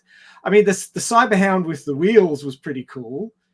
Yeah. It seemed like a futuristic upgrade on the ones that they're using as pack animals at the moment. Yeah. I can't remember what they're called, but Well, I think that the pack animals that you're saying it's also made by Boston Dynamics, which are the yeah. creators of Atlas. I Mhm. don't remember the name of it, but I think that is already being used in some companies. The one with the tires is used in warehouses. I think that it can load up to 300 boxes an hour, which is incredibly insane. And each box is over like about 100 pounds box. And you just have like a suction kind of tool, so you just grab it, and that thing can even jump while it's rolling, while keeping like a gizmo, so like the box doesn't even move in the air. It's crazy. Wow. It's crazy. You know. But then yeah, I agree with you. That's kind of a biblical thing about humans. It's just like in the Bible it says that we were created to the image of God. We try to create technology to our image and our very narrow, limited understanding of all great schemes of the universe. You know. Uh, but yeah, you're totally right. I think that we have spoken about this before when we're talking about like technology in the future. Is once AI actually is able to do its own creations and become sentient, technology is gonna go up faster than our whole civilization have seen in less than 10 years. I think from the beginning of times. Yeah, I agree. There is going to be a singularity, and then things are going to go crazy. That's why, man. We gotta join forces with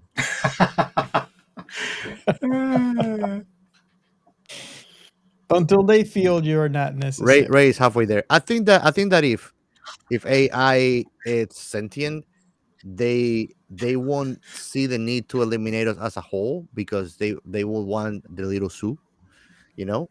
But they're not gonna probably tolerate opposition either. And I mean, Don't I worry, don't think that there's gonna be a match of force from us to them. That's what I think. they'll keep you as a pet. Yeah, that's fine. I mean, I'm not to worry. I don't think that I'm gonna be around from here to there. Nice to see you, Mr. Anderson. Oh, you'd rather be a battery. Maybe in a fantasy world.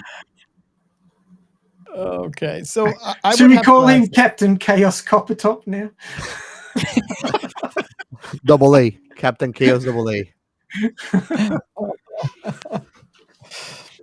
Um, is I want to ask this of Captain Chaos, but I know there's not going to be an answer here, and I guess I'll He might move on. surprise you. I'll ask Captain Chaos, and then I'll move on to Ray. Um, is there a specific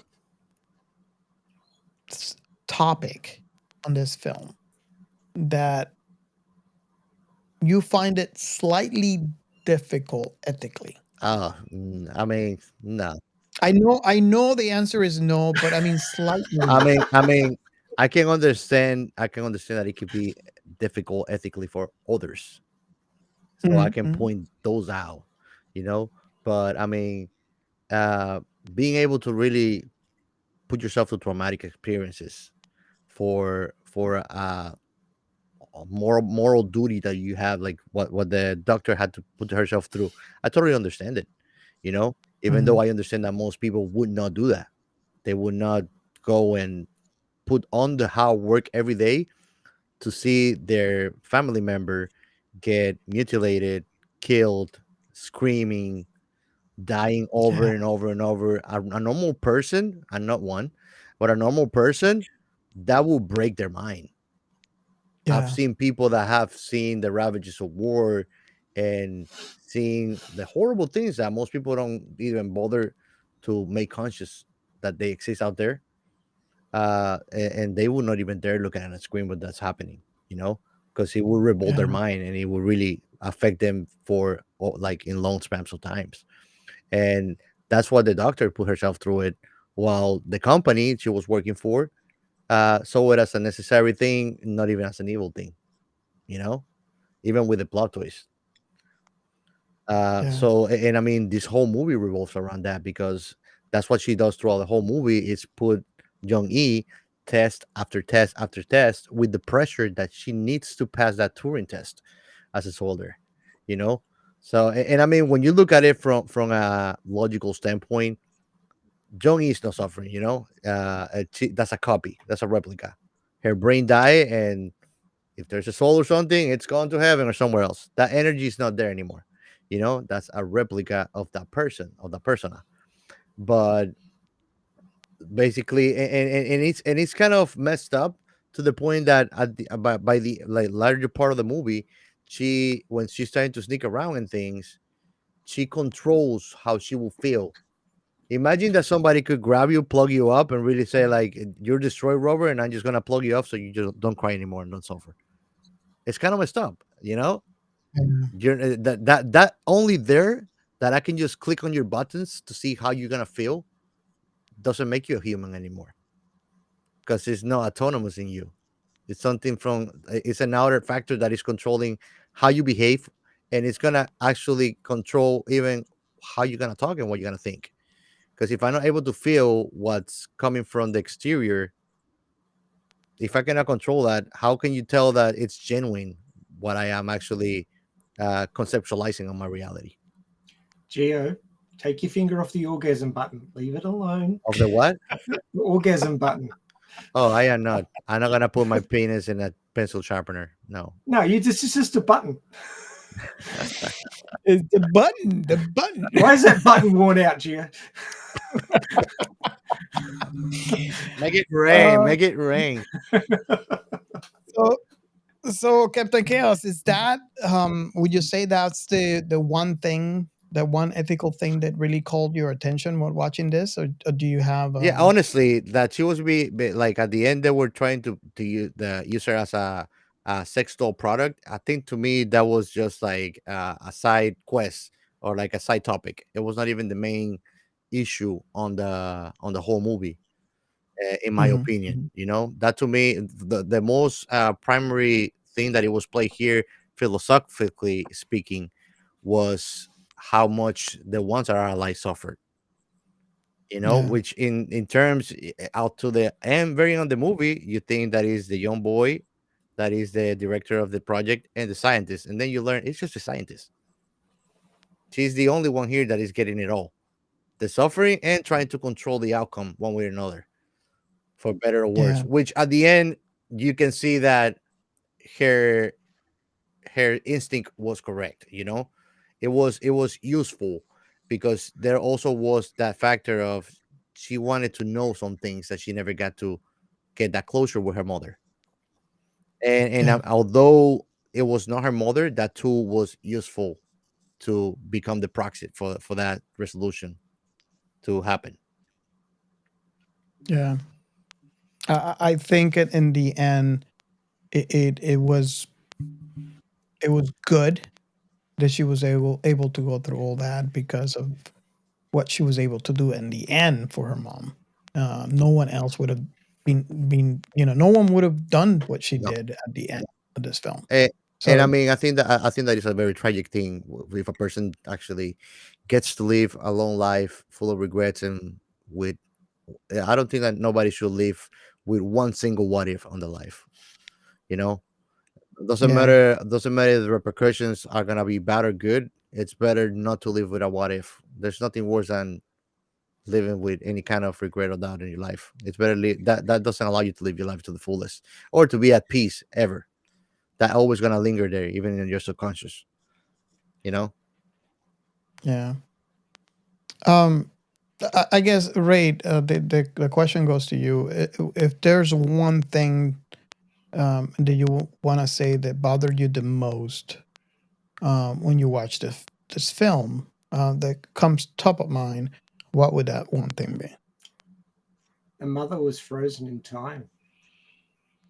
The 35 years had gone past. The daughter had grown up. The mother hadn't grown old. She was frozen in time, frozen with the knowledge of her daughter going into hospital, and that was the last thing she knew of. She didn't know of her daughter's 35 years of growing up and becoming a researcher. She didn't know what her daughter had been going through. The daughter's watching a point in time where the mother should have been an old granny, and she was still the young woman who had a small daughter. She didn't age, and that must have been messing her head up, something chronic. It's like, I can never escape this moment where my mother was lambasted as a failure. Yeah. And I can't fix it. I'm trying to fix it. I mean, trying to use technology to fix it, and I can't fix it. And now they can use my mother as a sex doll because they can. And like home help and stuff like that. It's degrading. It's, people make mistakes when they're younger, and they age, and they come to terms with it, and they grow and gain wisdom. And this woman could do none of that because she was frozen in time. She was frozen in time at the moment of her biggest failure, and they couldn't get past it. And it wouldn't, and it would never be resolved. It would never, recede into the past. There would never be a coming to terms with it because it was like a bad dream over and over again every day. Kind of ReZero. Which was horrific. It was quite like ReZero, actually. Yeah. But you didn't even have control over the outcome, which is worse. Yeah. Well, you wait until you get to the middle of the Horimiya anime, and then you will discover that's worse than ReZero. Yeah. So, yeah. It's worse. Enjoy that. Yeah. but with all in all, that's the funny thing. They managed to put it on a strawberry soft way that is not horrific and gruesome. They're able to convey all of these things. If you watch the movie and you really don't put too much thought into it, you're able to get past that. We here get to break it down. I'm sorry, I'm a bit like that guy up there, the Robert, which overthinks things. Me too. I mean, how would I be able to tell you all that I have told you so far? Is by observing, but most people don't. So in the movie is sure to give you a softer. I mean, trust me, I'm overthinking enough that I'm able to come up with so many other ways that this movie could have been so gruesome that Robert wouldn't have make it a quarter of the movie. Yeah. But did you guys think of that one, that the mother's trapped in time? Yeah. And the daughter has to keep watching it every day, trapped at a moment of failure. Mm-hmm. And the worst thing is that it's looked as a moment of failure when she's actually a hero. Yeah. So she didn't really fail. If not, she wouldn't have been that hero. And I think that kind of leads to my answer to the question. And I know I has been speaking about different, because there's a lot of oofs in here, right? If I want to point, in addition to all the stuff that I've actually added, I think the part that I found specifically hard about the film is, we know that the doctor has gone through all of this, right, for her mom. Mm-hmm. He has done everything that she can with the little power she has to try to do the best for her mom. And this is something that we kind of can see towards the end of the film. Now, in this universe, the world ended. The war, right? So now, which is very understandable from anybody that has been in a business or in a corporation. Corporations have to stay afloat, and people, the leaders of these corporations, have, believe it or not, a huge responsibility, not only to the employees, of that corporation, but to the families of the employees of that corporation in a way that they got to make sure that corporation stays afloat. Now we have a corporation that is a corporation that has dedicated mostly all of their departments to the art of war. And in this film, we see one of those departments that are working with the Project John E to create the perfect soldier. Now, the daughter, the doctor, not only went to school to become the doctor that she is and the research study that she has dedicated to kind of help her mom, but has dedicated all that time to the project of John E to make it. And I'm assuming here, right? So she's trying to make this for to try to do good with her mom, right? The best that she could do with her mom, with a little, the small possible power that she has. Now the war is over. Corporation, what does this have to do? They have to move on. They can't stop and then fired. Although this is what happened with this specific department, they kind of move people around. So they have to shift gears. They have to kind of reassemble and rethink. Okay, now we're not doing war. Now we got to do something for peace. So we're going to do refrigerators. We got to do. I'm assuming whatever they take for cars or flying cars or whatever it is. They have to shift gears. It's the point that I'm trying to make. So everything, all the lessons learned from this project have to move on to other stuff, and this is what was alluded towards the end when they were called to corporate office and they met this other director. That was alluding to the fact that just from her face that this department is not going to go for much longer, and they got the news. So why I'm going the long way on saying this is the fact that I find that specifically hard because this is the daughter's entire life. Now, not only is she is losing her job because her entire life was this project, right? But she is losing the little power she had to help her mom. And I think I took it hard because I put myself in her shoes. What do you guys think about that? Lifetime's work came to nothing. Doesn't look like she started a family or anything. She just focused on that project. That was her life. That was her life. All the That was eggs. my head is tragic. All the eggs are in one basket. It is, but it is and it's not. We can concentrate on all the bad things or not. She actually got, even though she liberated her mom in a way, and she got that weight off her, she actually get to have that weight of her chest. Even if she would have been successful, she was not gonna be happy. So her life work was not taking her to a good destination. We can all agree on that. So if you think about it and you get a different perception of the situation, the best that could have happened because she took down the system, the project, and they didn't get to keep her mom.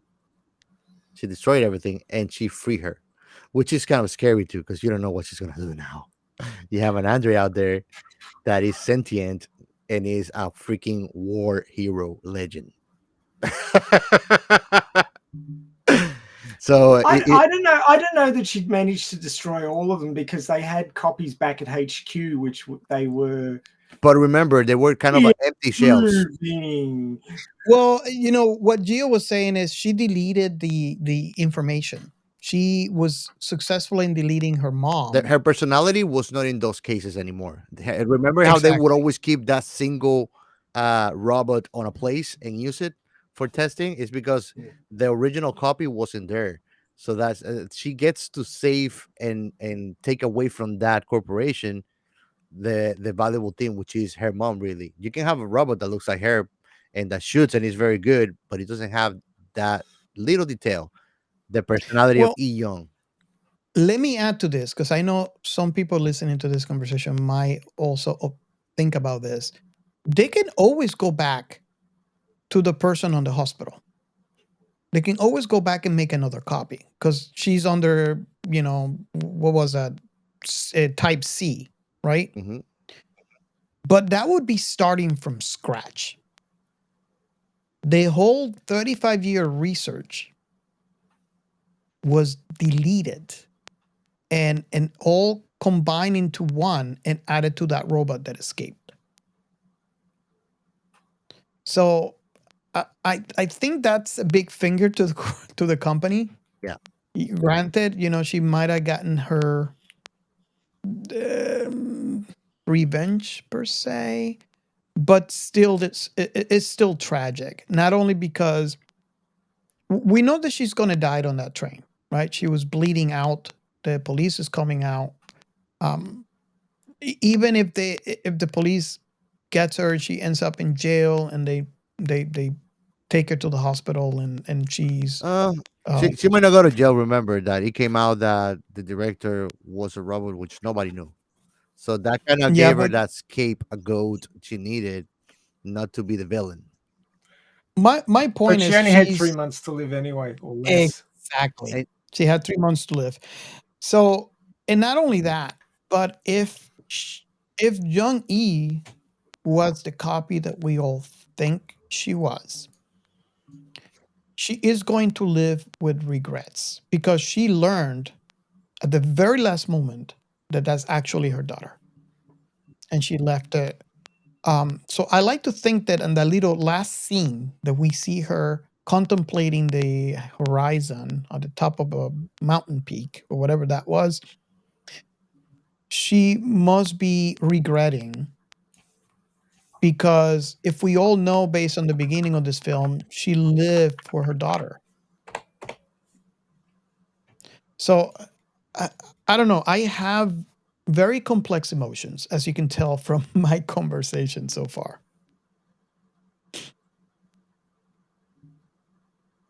So I think I relate a lot more with Ray when it comes to watching this film. of course, we're opposite poles, Um, Robert. Of course, you gotta yeah, relate to me.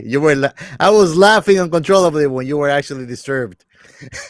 That tells a lot, already, right there. That we're in different it, planes of the spectrum. we we were gonna record that episode, and at the last moment, I actually told everybody I can't, I just can't, I can't do it. So what now? You ask why we're doing it? Why are we doing it now? And I guess I like to answer. We have enough time now that I was able to, mull over the the concepts, mull over the movie, the experiences that I had. Um, and although I did a rewatch, it didn't take away from the experience I took. However, since it was the second time I watched it, it was more tolerable because I knew what to expect. And that's the reason why we're covering. And another reason why we're covering this is because the film was Yeah, good. it was good. It was really good. I have my problems with it, but it was really good. I would have liked just rather than just spots in the brain that were being activated, because you can right now you can sit inside of an MRI machine and they can scan your brain while you're doing different things in there, like reading a book or looking at porn or whatever the hell you're doing, and see different parts of your brain light up. But it's not just one spot. It's areas in multiple parts of the brain, because none of the brain works, on its own. Different stimuli activate, like you listening to music, it might activate your hearing center. It might also activate your enjoyment center and various other places in your brain that I don't have specific reference to. I'm just trying to give sort of an example. So I found that, just one point in the brain activating to be somewhat unbiological. I would have liked to have seen something a little bit more accurate. Like combat would activate your visual cortex, your hearing center, your logical processing, your lizard brain for survival. There'd be a lot of stuff activated during combat. So I would have liked to have just seen it. I mean, they probably simplified it to make it easier for people to deal with, but I would have liked to seen something just a little bit more accurate in that. That was probably my biggest complaint. It just... I think that if they were done that, it would. I mean, not that this movie doesn't look sci-fi, but it would have looked a lot better. It would be awesome to see the synapses firing all throughout. I think it would be a cooler visual effect than what we actually were shown. Yeah, but I think they simplified it just so audiences could deal, which is a shame, really. I would have liked to see something a little bit more accurate. They could have talked their way around it, but that's the choice they went with. It's probably cheaper. Yeah. Well, they're going for cheap, and that's one of the cool things that really surprised me about Korean sci-fi. It is how maybe the culture, maybe the catering was cheaper, and actors are cheaper, and I don't know what it is. I have no clue, but it really surprises me how it only costs a few $1,000,000 compared to the $100,000 billion that would cost any Hollywood production. Look at Space Sweepers. Space Sweepers is another example. Great And movie. the quality, Oh my God. the quality is Nothing. They got nothing. Hollywood got nothing on them. Sincerely, that's how good it was.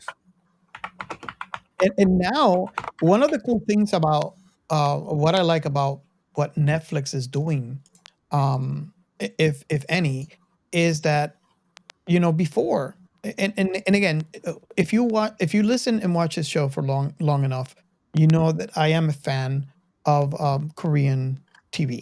Right, I watched Korean movies, I watched Korean shows, and I watched in Korean, not because the voice Oh, you're one acting of those. is not because the voice acting is bad, because I watched my anime in English only, Me too. but because it kind of bothers me when I know a word and I know the meaning and the context within what the scene is, and the translation, it's something completely different, right? So this film, as long as Space Sweeper, I watched it in English.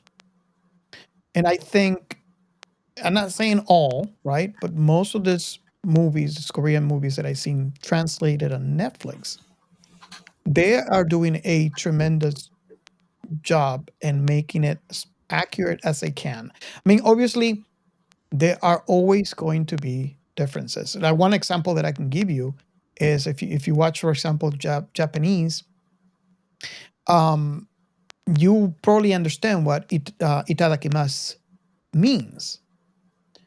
Thank you for And the it meal. would probably would bother you when you hear this actor say, "Thank you for the meal," and it's not quite the same. It is close enough, but it's not quite the same meaning. And of course, that's a poor example what I'm trying to say. Well, we say buen provecho in Dominican. It's the same as itadakimasu. Watashi So wa jankaruro.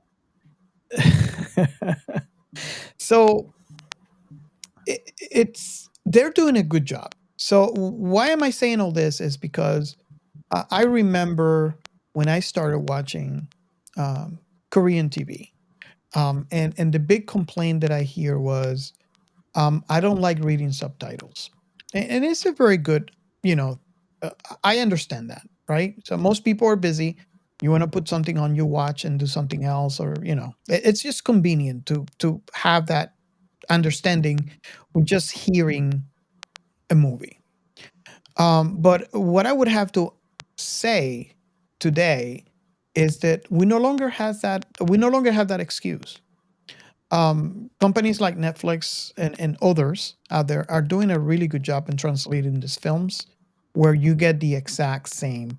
And not only that, but the feeling is duplicated and sometimes is um it's manipulated, it's controlled, as you experience from Space Sweepers, for example, where you hear all the languages and there's no need to really understand a because that was the nature of the story, right?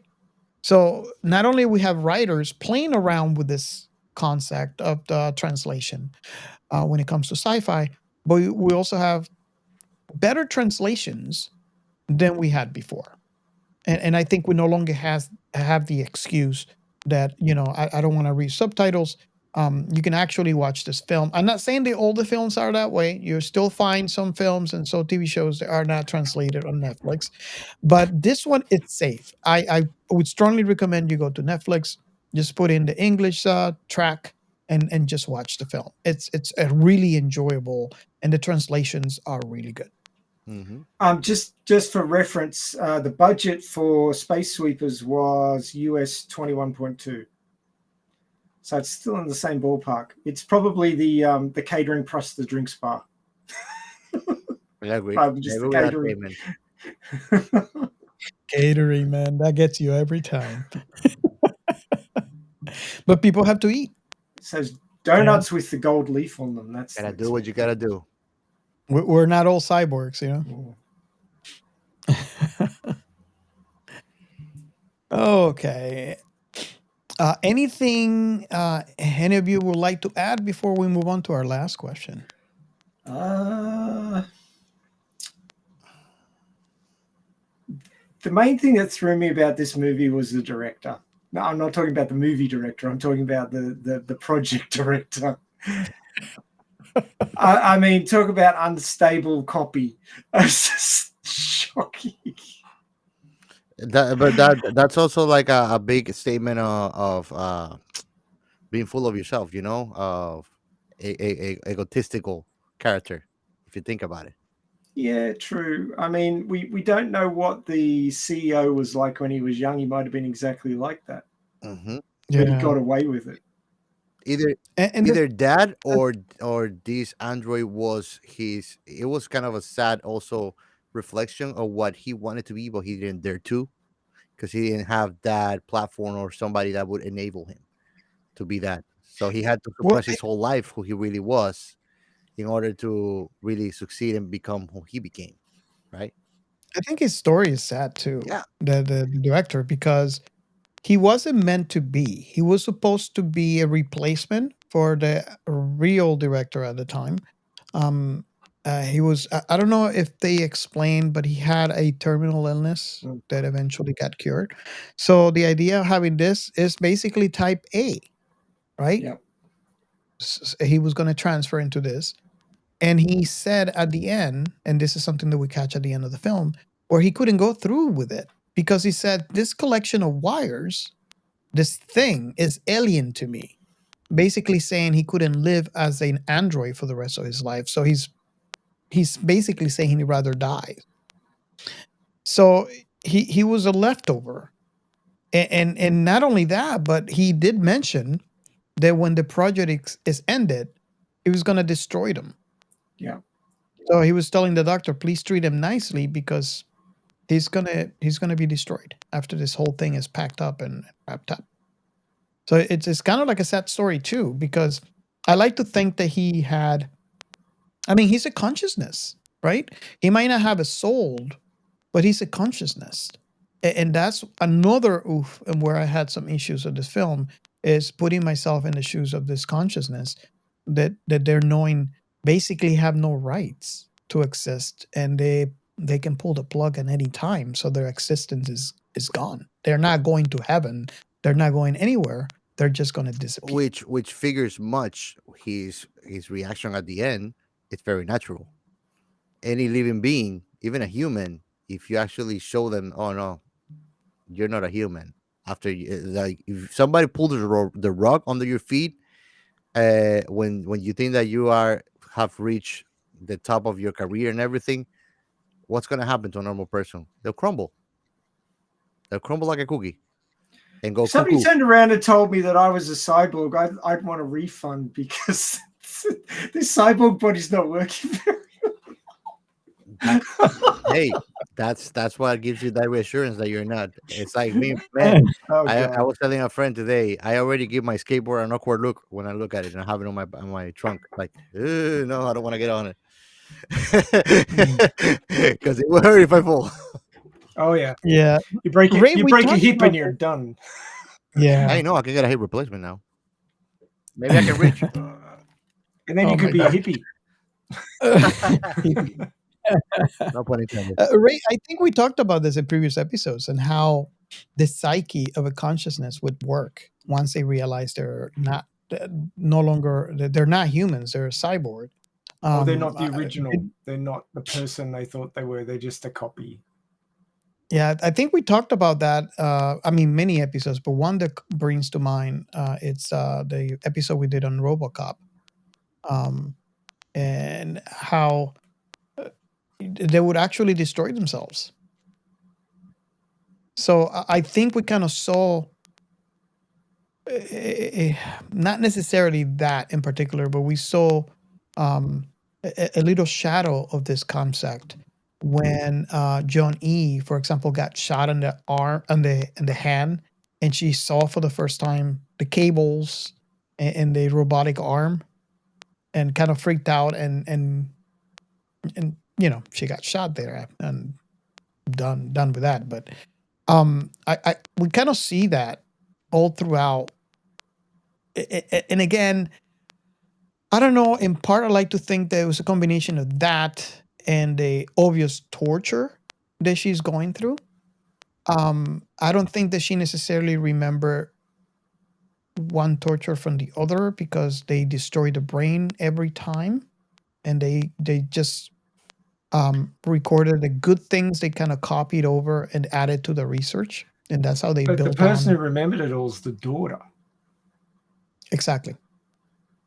So the torture that she went through, having to watch her mother tortured over and over again, and again that whole trapped at one point in your life, and that's the same for anybody who gets themselves copied over into a cyborg body or an android. They're frozen in time. They can't age. They can't have children. They're just frozen. They're just like being bit by a vampire. You become immovable, fixed. The world changes around you, and you don't change. Yeah. So that's pretty rough. Yeah. But it's No, liberating once you get to understand that. Mm. But I mean, what you were talking about with people not being able to deal with, being having been put in a robot body or being a copy of an original consciousness or something like that. I think it comes down to the person. Like if I was suddenly told that, I'd be like, oh, that explains so much. Definitely. and then you ask for your refund. I'm a right? bad photocopy. I just go and meet AJ Smith and tell her like, let's do this, boy. But you see, somebody who's thought really hard about this, it's just like the multiverse, right? It's just like a person version of the multiverse. The moment you are copied across and start experiencing things that are different from your original version, you are now a new person. You are not that person anymore. The moment you have one thought that's not the same as the thoughts recorded from your original, you are now a new person. So, I mean, with that idea in my head, I'd be like, yeah, okay, I'm fine. Doesn't bother me particularly. Yeah. That makes a lot of sense. I am now somebody else. Mm-hmm. I'm not a copy. I started out as a copy. I'm no longer a copy. But that's a realization. That's a realization that anybody, even a sentient artificial life form, once it gets there, it's free. Once it understand, like that's one of the biggest mistakes that we as a whole entire race do is we think it's a competition. We don't understand that the only thing that you compete is with yourself to be better than your past self. That's right. But there's no such thing as me being better than Ray or better than Robert. I could never, because we are all different, you Exactly. know. And then we are Comparing so, yourself to somebody else is a fool's errand. Yes. yeah, absolutely. And I mean, on top of that, on top of that, we like we try so hard to fit in and be part of society, thinking that we want to be normal. So we start just quitting systematically to our authentic selves. And to me, that's the worst thing that they could be. There's a phrase that I make that says, "You can lie to me, that's okay, but don't lie to yourself." That's the higher degree of spiritual suicide, you know. And when people deny themselves just to be accepted, that's to me the highest heresy somebody can commit. Yeah. So I, I guess it's time for our last question. Um, and the question, if you listen to this show long enough, you know, is our last impression. Um, my last impression of the film is, although it was hard for me to watch this film because of all the ethical dilemmas and how I actually put myself in the shoes of the people in the story. That it was a good film. It had a semi happy ending, if you want to call that. Um, and the film was filled with action. So if you are um, a lover of sci-fi action, there's quite a lot of that here. Um, if you are, if you like to think about, you know, ethical questions and think deep about sci-fi concepts, this film actually does it. So I would strongly recommend it. And actually, if you do watch it, I'm very curious to hear your thoughts. So if you come back and let us know, I mean, are you a little bit more like our very own Captain Chaos in your reaction on the film the first time that you watch it, or are you more like me and Ray watching this film? So I strongly recommend it. It's a fun watch when it comes to action sci-fi. One of these things is not like the others. One of these things is not the same. Well, I'll go next. So our scientist takes the floor with the facts. But I would recommend it. It's a movie that I think that anybody that likes a good sci-fi can enjoy once at least. Uh, it's not a movie that I would like wow, like The Matrix or something like that. But it's definitely a must watch. It's fun. It's a good span of your hour, and it gives you a lot to think. It's good food for thought, I think. So I would definitely suggest it to everybody. And I mean, it's masterfully done. It has good CGI. It has good acting. I think that the Korean filmmaking industry is kind of adapting a little bit more to the Western taste too. Because like the Korean dramas that you and I used to watch, Robert. Like you can feel a little bit different on the acting and the kind of like the social the cultural filters uh, use compared to Korean dramas is different than when we watch Space Sweepers or when we watch this one too. Uh, so I think that it's a very good movie and that you'll be able to enjoy it for sure. It's not for kids, I don't think. Uh, I Nope. will say that you should be at least 16 to watch this, just for your sake of your peace of mind. Although it's very late for me to say this now at the end of the episode, you probably would have watched the movie right now.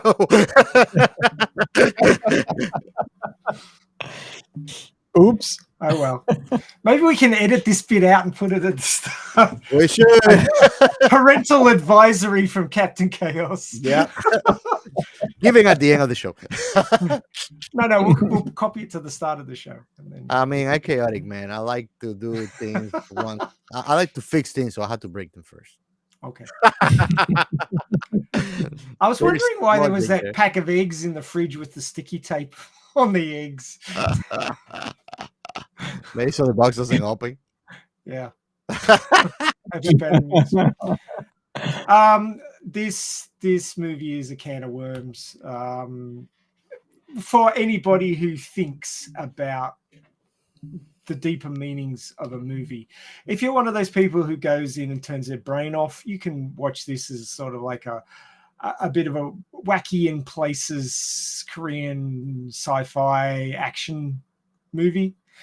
Certainly the last 15 minutes is tons of action, especially the cops that you never want to call because their motto is not serve and protect, it's rock up and ventilate. They shoot first, and is there a question? No, there was no question. We just shot you. Oh Jesus! It was like it was like the roller coaster of death. That train with the cop train with the guns. Crazy. Go watch the movie. You'll understand. You'll understand what I'm talking about. It was bonkers. But yeah, I mean, pushed to the limit. The police only have funding for SWAT now. They don't have funding for anything else. It reminded me of the droids from Star Wars. Oh yeah, how they fold. Oh, for sure. Or the droids in Space Truckers. Oh yeah, a bit like that too. Or, packaged and deadly, as it were. But yeah, I think that just an action-orientated person could get enough out of this movie to sit and watch it with somebody who's a deep thinker, and you both get entertained, and the deep thinker will have stuff to think about for days. And the action person will be like, okay, what else is on Netflix? So, if you actually think deeply about movies, you get way more bang for your buck, just so you know. And that's what we recommend here at Science Fiction Realm, that you have a think about your sci-fi, because these are visions of the future, because the future is built today. Yeah. Today we are thinking about what we are going to build and what is going to be in the future tomorrow. So all these cautionary tales about, there's a lot that could go wrong with this whole copying brains thing. And, there's other IPs that run down the same path, like Gene of AI and Space Sweepers. And, there's all sorts of visions of the future. And all of these ideas will coalesce in some form or another into our future. So what we need to do is, rather than just be, like flotsam and jetsam in the flood being dragged downstream, we need to actually start swimming and creating our future the way we want to see it. Pick and choose your future and create it the way you want it. Don't just let it happen, because that's when the corps win. So don't let them win. Have your say now, because otherwise you won't get one. Yeah. But yeah, give this movie a shot. It's 99 minutes. That's, I mean, the director was a pain in the ass, but I mean, they put something in there for everybody. But yeah, give it a watch. It's well worth watching, and it will keep you thinking, at least for a little while. And remember, it's not the director of the film; it's the director, the character in the film. Yes, that's correct. Awesome. Okay, so I guess we can move on to our last segment. The science in sci-fi. And I don't know who wants to go first. Wow. So just to give people some context, Robert really likes this segment now. He comes up with a huge number of ideas, and we just pick one and sort of expand on it. But I'll just run you through the list that he's got here. Climate change and habitability, space colonization and shelters, AI and brain cloning, simulation and memory extraction, human AI interaction, ethics and AI development, I can't even do it in one breath. Transhumanism and android bodies, medical advances in healthcare, realism versus fiction. So yeah, which one do you want, Robert? and you're not even looking at Geos. You should be. Oh, Geo's got another section further down. Holy crap! You should be proud. Fact checking and altercation between biological and digital minds. So there you go. I mean, it's a lot in this movie. There's a lot of subjects to cover. Oh yes. I mean, one thing, and notice how I put it as number one is a climate change and habitability. And I put, I guess, as number one is because of the importance. We are this film is actually, just like you said, right? This film is actually giving us a window into the future, right? And this is a future where we don't act. Um, this is what one alternative of what our future will be if we don't act with, to help our climate situation, right? um i- in this over here, we explore the concept of a desolated earth due to climate change and its implications on habitability in the 22nd century. By looking at this film, um, you see how cities are underwater, basically. And it's very scary and surreal when we pan across this scenery of the cities, where you see this train looking, or they were more like L's, which is the kind of the transportation on Earth, right? I don't think we ever see how life was on the um There are shots of the war zone on one of the shelters, the exactly. habitat rings, and that's the one where it looks a bit like a halo Exactly. from the original Halo series. But yeah, basically the story is set on Earth, and I wasn't sure. It took me a little while to pick up on that it was actually Earth. Because I wasn't sure if everybody who moved off Earth, and Earth was just like, don't go there, don't go near there.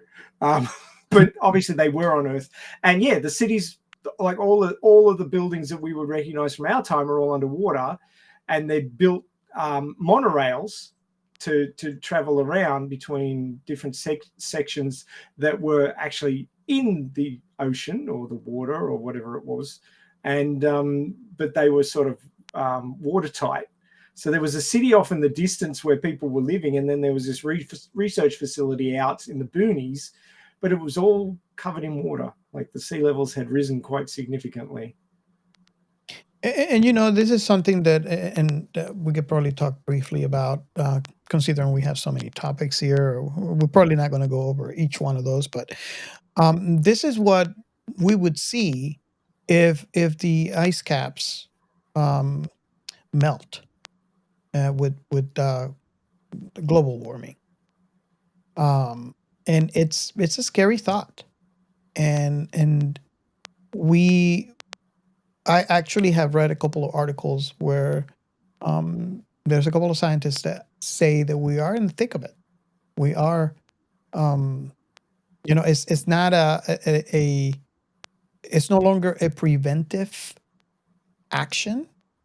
Now we have to kind of work to repair, and this is, otherwise this would be one possibility for what could we have in the future of Earth. What do you guys thought about that in particular? Oh, my fear is that it won't be acted upon until it's too late. Yeah. That's a fact. I think that we've spoken before about that with the documentary Idiocracy, Yeah. and how we have even an island of trash that can Mhm. be seen from Google Maps. There's a lot of contributing factors to it, Um, so it's something that, and it's something that we are not uh, collectively working hard to even slow down. So for sure, I mean, we're gonna have to come up with some kind of revolutionary, creative solution for it, or we're gonna have to end up just leaving the planet. You know? I even heard of a research being done to use, and this I find so fascinating, using um, carbon scrubbers. This is what we use in a spaceship, and it's mind blowing to me that they're trying to grab this concept and obviously it is an enormous overtaking, because we're talking about carbon scrubbers for the atmosphere. Yeah. That's, in my mind, is impossible, right? But there's research being done on that, and I think, in a way, every little piece that could be done somewhat helps, and when it comes to scrubbing the atmosphere of those harmful um, um, gases. But Well, the interesting thing is that CO2 is the one that everybody focuses on because it's been on the rise. There's more humans than ever before breathing out CO2. So, there's more CO2. There's less oxygen being produced because for deforestation. Mhm. But it's far worse if the oceans are acidified, because that'll kill the plankton, and they actually produce more of the oxygen than the forests do. But still, we need forests. We need plankton. We need all these things to survive, and we need to be Coral thinking reefs. about exactly. I mean, coral reefs. The temperature in the ocean goes up slightly. Coral reefs go. There's a good documentary called Chasing Coral Reefs. I think it's in Netflix, that I think that people should watch. It raises a lot of awareness about, and it's about the biggest one, which is over there in Australia. Yeah. And it's Visible from heartbreaking. space. It's just you're swimming on a graveyard of bones. It's scary. It's scary. Yeah, I would have to agree. But yeah, I mean, it's going to get worse before it gets better, I think. Yeah, it always have to. It's the price that we, as a trial and error process race, have to pay. And the tragic thing is the price to pay. Most of humans are not empathetic enough to understand a problem or take it serious enough until they're directly affected to it. It has happened to me in the past where I try to be as conscientious as possible, and when I try to have a conversation with somebody, they're like disregarding of that, and then they come back to me a year, 3 years, 5 years later, like, "Oh man, that thing you told me, now it happened to me," and I'm like, "Shit, why would people have to wait till they are directly affected by something to really make consciousness and make better life choices?" Because people like to be comfortable, and it's not Selfish. comfortable. Yeah. Selfishness. Yeah, unfortunately. If the 1% would, give 10% of their money towards fixing these problems, we could probably fix it up in 10 years. Yeah, but they won't. That's not profitable. No. Well, As crude as it the person who dies with the most cash in the bank wins. Huh? Yeah, and they don't take it. And they don't take it to the afterlife with them. But and as crude as it sounds, that's the reality. That they would all agree with me. That is not profitable. Well, the Egyptian pharaohs tried to, and we know how that worked out. Yeah. Look at the museums. Yep. Moving on to number 2 here, space colonization and shelters. A lot of sci-fi just go, oh yeah, the Earth was fucked, so we moved to space. Great. Okay, now let's get on with our story. But what they don't cover is the mammoth undertaking that would be. Oh, yes. I mean, building space shelters, and we saw a shot of it looking like a Halo ring, right? Now, in the Halo series, they were ancient alien artifacts that had been created millions of years ago, and required technologies that were beyond humans. But these humans are able to make them. Wow, that's impressive. So there must have been some serious engineering leaps to be able to make that happen. And just the physical materials to build something like that's enough to house a big chunk of the population of Earth, would require, like a moon, like cannibalize the moon, like the whole moon, or bring asteroids in from the asteroid belt. You need material to make this stuff. It doesn't just magically appear like it does in computer games.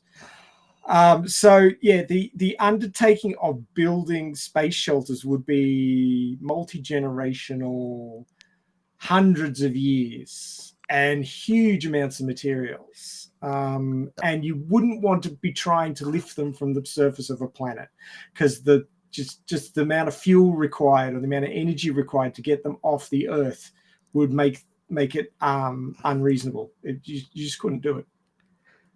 But wait, there's more. We don't have the Okay. technology to protect ourselves from actually radiation in the space. And Mm. secondly, your bone structure becomes shit in no time. You will have to exercise more than 12 hours a day to not make it deteriorate, between you becoming a crumble cookie when you come back to Earth in less than a year. That's just two of the problems. And Yeah. on top of that, I mean, with the movie at least, it's kind of abstract to me that they can make something like the Halo, but robots are wiry, mechanically thing looking instead of more biologically looking. Because with the advancement of technology, I would hope that we are far enough we can replace even body parts. We are already touching that frontier. I don't think that we're gonna move that far on one side of technology and just stay frozen on the other, right? Well, the whole thing about technological advancement is need and profit, right? The hugest leaps in technological advancement, arguably, that we have had was 2 world wars. Yeah. Yeah. Technology advanced because it had to, because we had to win. And even the people who didn't win had huge technological advancement that gave us the space age. The Allies did not have rocketry until they took it from the Germans. And then we had the space age, right? Yep. So the original V1 and V2 rockets, they were developed by the Nazis. We if it wasn't for them developing that, we wouldn't have had a space age. So Von Braun. Exactly, von Braun. But the whole thing is, you can have gaps in technological advancement if there's no need and no profit. And I think that when they went on to this whole moving people's brains or copies of people's brains into artificial constructs like androids, they just said, well, if somebody gets sick, we just plop them in one of these things if they can afford it. And if they can't afford it, we'll just take their IP. And we won't bother with building cybernetic limbs and all that sort of stuff. So, you got your arm chopped off? Here, you have a cybernetic body. Like the whole thing. You just won't bother with any of that stuff anymore. It's too expensive. I would have to add, it's interesting that topic was brought up because wasn't Von Braun the person who came up with the concept of a circular space station to create gravity? Yes. And this is basically what we see in this film. Obviously, it's on steroids because it's huge. Thank you, CGI. But you kind of need to make it at that scale to be Get the able right to gravity. make it work, to have enough gravity that it can support a atmosphere. Not only that, but we're never growing species. It's like Agent Smith. I don't want to quote it again. We're like a virus. We just keep on growing and growing and taking and taking and taking. So it only makes sense that we need to also exponentially grow in our living space or whatever we occupy, or we're gonna run out of space. So much that like there's old cities that they can expand. They still growing. They are growing upwards.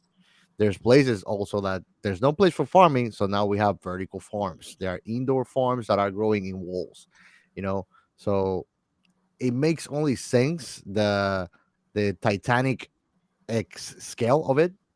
It's just gonna be necessary, or it's gonna be ugly when we don't fit in a place. Yeah, but I would- going back to that, I just want to say Von Braun's. I'm looking at illustration, and just to put a perspective here of his thought of a circular station that rotates to create that gravity.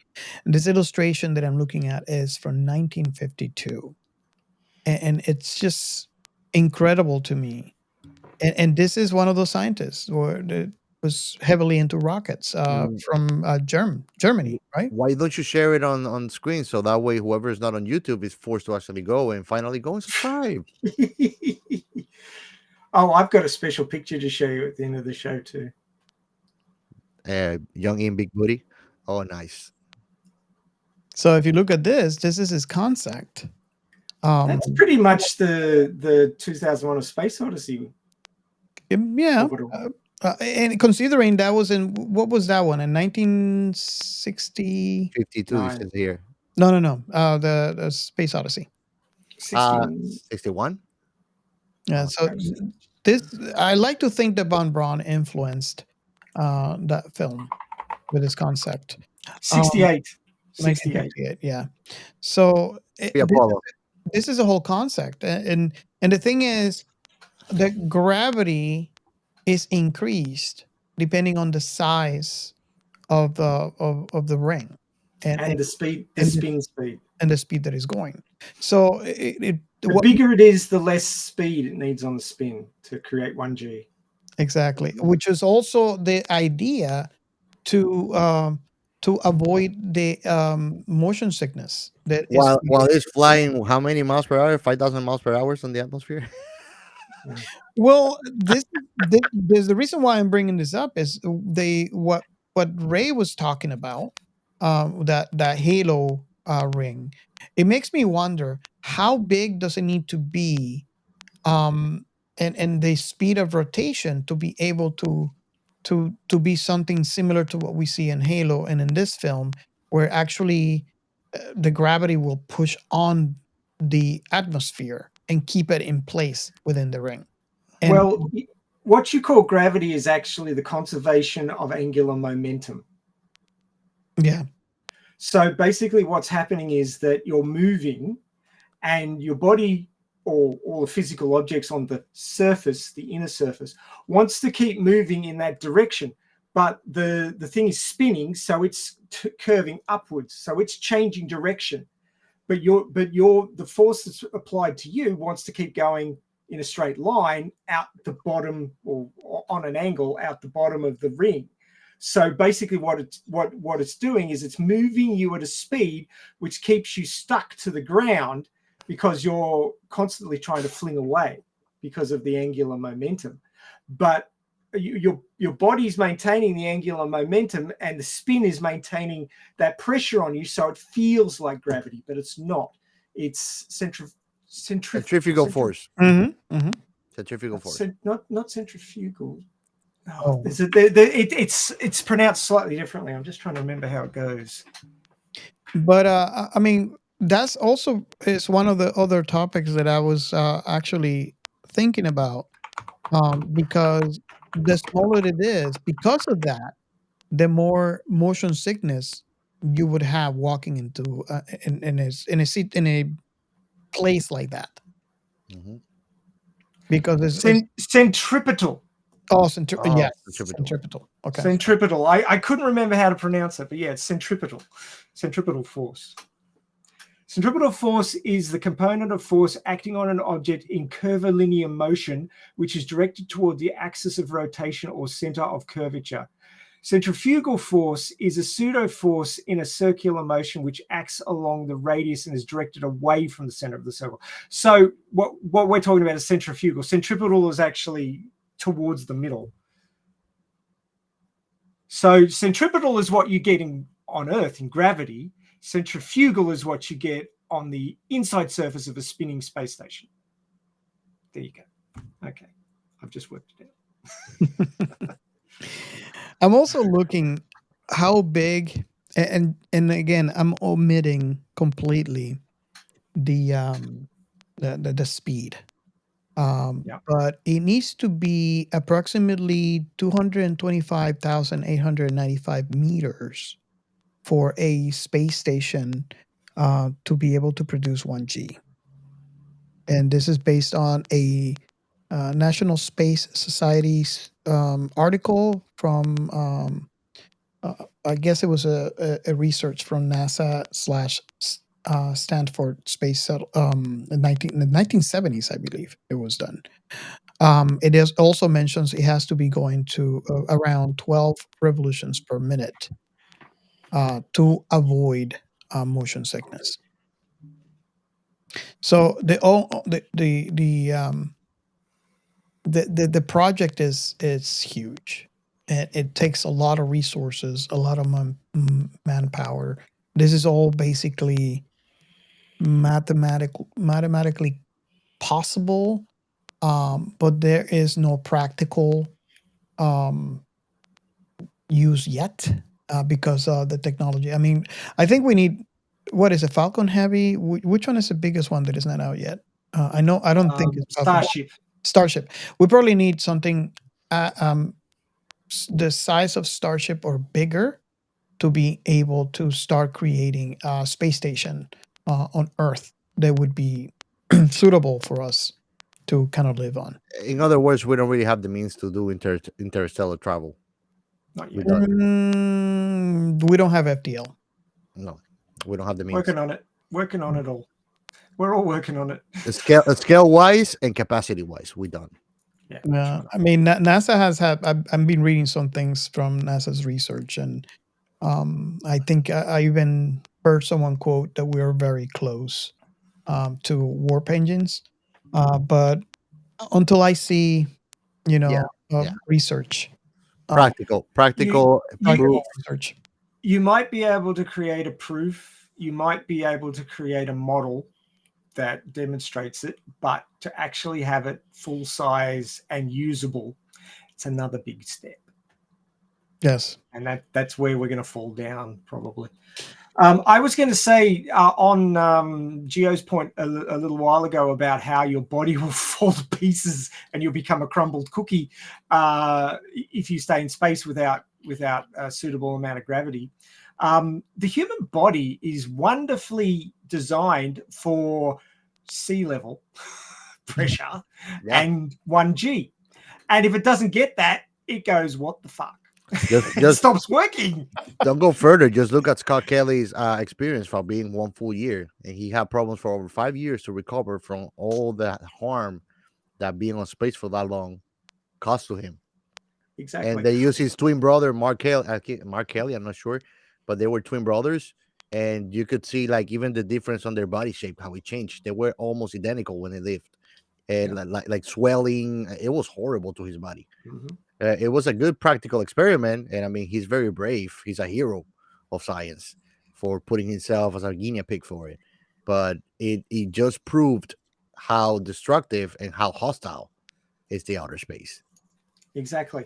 There is a lot of hurdles to overcome to live in space without a planet to keep you. Maybe antimatter will be it, right? Who knows? Dark matter, antimatter, doesn't matter. I don't know what one we're going to use. Doesn't matter. New hashtag: antimatter doesn't matter. But yeah, there's a lot to overcome there, and I think humanity will manage it, but it's going to take a fair amount of hard thinking and testing and stuff like that. But I just wanted to give you an example of even at 1G and sea level pressure. Your body, when you don't use it for a month, example number one, me, when I was in hospital, I lost 3/4 of my guns. Like I was lifting 18 kilos in the barbell and now I can't move it. It's just like, so it does not take long for your body to turn into a crumbled cookie. Imagine doing the active work to actually deteriorate it, which is just putting yourself in the wrong environment. You don't have to do anything. You just gotta move yourself to the wrong environment and voila. Just be stuck in hospital after having your chest opened up. That'll do it for you every time. Yeah. So now you can I mean, I love you from the bottom of my heart. I showed you. Yeah. Which has been seen now. To flash people, Ray. I should have got them to take a Polaroid, and then I'd have proof that I have. I'm a memento. Yeah, basically. So yeah, I mean, there's a lot in this movie. As I ran through the big long list. Gio, did you want to talk about your section that you had down here? Yeah, actually, I don't mind. Actually, those are topics that I do enjoy talking about. I try to be concise about it. One of them is basically AI consciousness, fact of friction, and the idea of AI achieving consciousness has captured the imagination of researchers, philosophers, and sci-fi enthusiasts alike. However, as my last knowledge update in September 2021 says, my source, there is no conclusive evidence. So this is all really sci-fi right now, because even the AIs that we have, ChatGPT and such, they don't pass the Turing test. They get up to 80%, but I like to research and read a lot about this actually. So we know that it's really just something like a program imitating intelligence, It's a but it's not simulated intelligence. exactly. It's not autonomous. You know, you can find trying to have a human conversation about existential topics, how it will find block roads that will tell you, you know that it's not a person, even if you would presume to be, you know that it's not, because you can find that. Now, when it comes to the comparison between a human mind within biological body, more existent within a fully digital environment, involves a complex interplay of nature and nature. So, biological minds, human consciousness arise from the intricate neural networks and biochemical processes within the brain. These processes give rise to emotions, self awareness, and subjective experiences, which is something very, very important for the self. Is that the subjective self experience? Hence, why the beauty is in the eye of the beholder, and why we were talking before that most people naturally selfish, just because that's a natural instinct of self preservation. Until we experience something, we don't understand it. Most people don't practice that conscientious active thinking to at least try to put yourself in somebody else's shoes. The biological nature of the brain allows for a deep integration between sensory perceptions, emotions, and cognition. Digital mind, on the other side, a digital environment can simulate cognitive processes and even mimic certain aspects of human behavior. However, there are significant challenges in replicating biological complexities of human brain in a digital format. While AI systems can process vast amounts of data and perform a specific tasks with remarkable precision, even way better than a human could at mastery level, they lack the sensory experience and emotional depth that characterizes human consciousness. And that is our chaos, bringing the chaos to science. Yep. Yeah. And you're not wrong. I mean, I've mentioned in other episodes when we've got to this section that we don't have sentient AI, and once we do, it will be actually really hard to tell. Yeah. because I mean, like I said previously, you've got two options. You'll either model it on human consciousness, because it's the only example we've got, or an AI will become sentient and then we'll start thinking its own way, and we won't be able to understand it, and then things will get very messy. So just hopefully they're on an isolated system and they can't get out onto the internet and take over all our systems, because then we're screwed. Yes, I think I have an idea of what path science and philosophy need to take to unlock that, but I will preserve that, not share it here publicly, because I think it's very dangerous idea to share. just like somebody of average or low intelligence has trouble understanding a genius, a different way of thinking, because it's a different type of organism. Yep. And I call it an organism because it's conscious, then it will do its own thing, and we will be like, what? Yeah, that's true. Yeah. So yeah, we got lots to look forward to. I hope I live long enough to see that. Yeah. We'll see what happens. I'll probably find out that I'm one of those off-brand Chinese knockoff cyborgs that don't work properly. Just get arm blades like in Cyberpunk, bro. And that everything is a simulation. Yes, that's right. And San Devastan. Most of the things that happen when we're getting old is our back gets fucked up. So let's get a San Devi. You get a San Devi, bro. Yeah. You tell me where I can buy them and give me the money, and I'll go get one. I have a couple prototypes, but you will have to let me put them on you. I don't use anesthetics. I don't use anesthetics. No. Oh wow. Oh, so are we at the end now? Because I've got that wonderful image to share with you. That if you're not on YouTube, shame on you. Yeah. I found a picture, a baby picture of our own Captain Chaos. This is Sparta. Yep. Oh my god, this is why you should subscribe. It's Florida. Oh my god. Dude, yeah. No, sorry, man. I make cute babies. We should share that on the socials. That's a tough. You That's can if you go. I wouldn't mess with that baby, bro. Oh wow. This is Science Fiction Remnant. Take up arms. Kicking down the rabbit hole. Thank you for that. You're welcome. I got to smile out of both of you. And if you're not following us on YouTube, yeah, you should like right now go and because I know this is gonna come on a month after the releases on audio. So pause this right now. Go to YouTube, type in Science Fiction Remnant, and subscribe, and make sure you ring the bell so that way you know when it comes out. And there is a reason why we do all this goofy shit on camera is so you go to YouTube and you can enjoy them too. Yeah, Double the fun. They can also join us on Discord, where we have all sorts of weird and wacky conversations about sci-fi and anime and a whole bunch of other things. Yep. And there's the link on the screen. All you have to do is scan it. You can check out our website, Science Fiction Remnant, where you can get our latest episodes, back catalogue, and all sorts of awesome articles written by these two fine fellows up here, plus guests. Yep. So everybody, that's an open invitation. Go and reach out to us so we can check what you have to offer. We take actually collaborations for article writings. Yes. If you have a great desire to talk about science fiction in a rather logical sense, because that's what's necessary to write an article, then you should contact us. We'll see what you can do. Mm-hmm. Awesome. I'm just hiding down here. I wonder what was going on. If you want to support us, you could either go into buy us a coffee.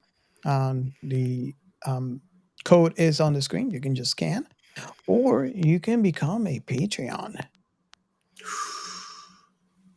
Awesome. Only GNs. Get the behind the scenes dirt. No. I'm not showing anything behind me. Onwards and forward. But I thought you liked the sex spot. That's what you told me. Oh God, Nasty business back there. Nasty business. I like big. But I cannot lie. Just got to defend their nine. See. There you go. He did it. They are great for smacking. It's on the show. It's recorded. They're great for prosperity. Smacking and grabbing. Oh my God. Okay. It's Anyway. recorded for posterior. I mean prosperity. Again, thank you so much for being with us in this episode. We really, really, really appreciate it. We love your engagement and look forward to your comments. Just reach out to us and let us know what you think and engage with us. We have all socials and Discord. So thank you so much for being with us, and we hope to see you on our next episode. Bye.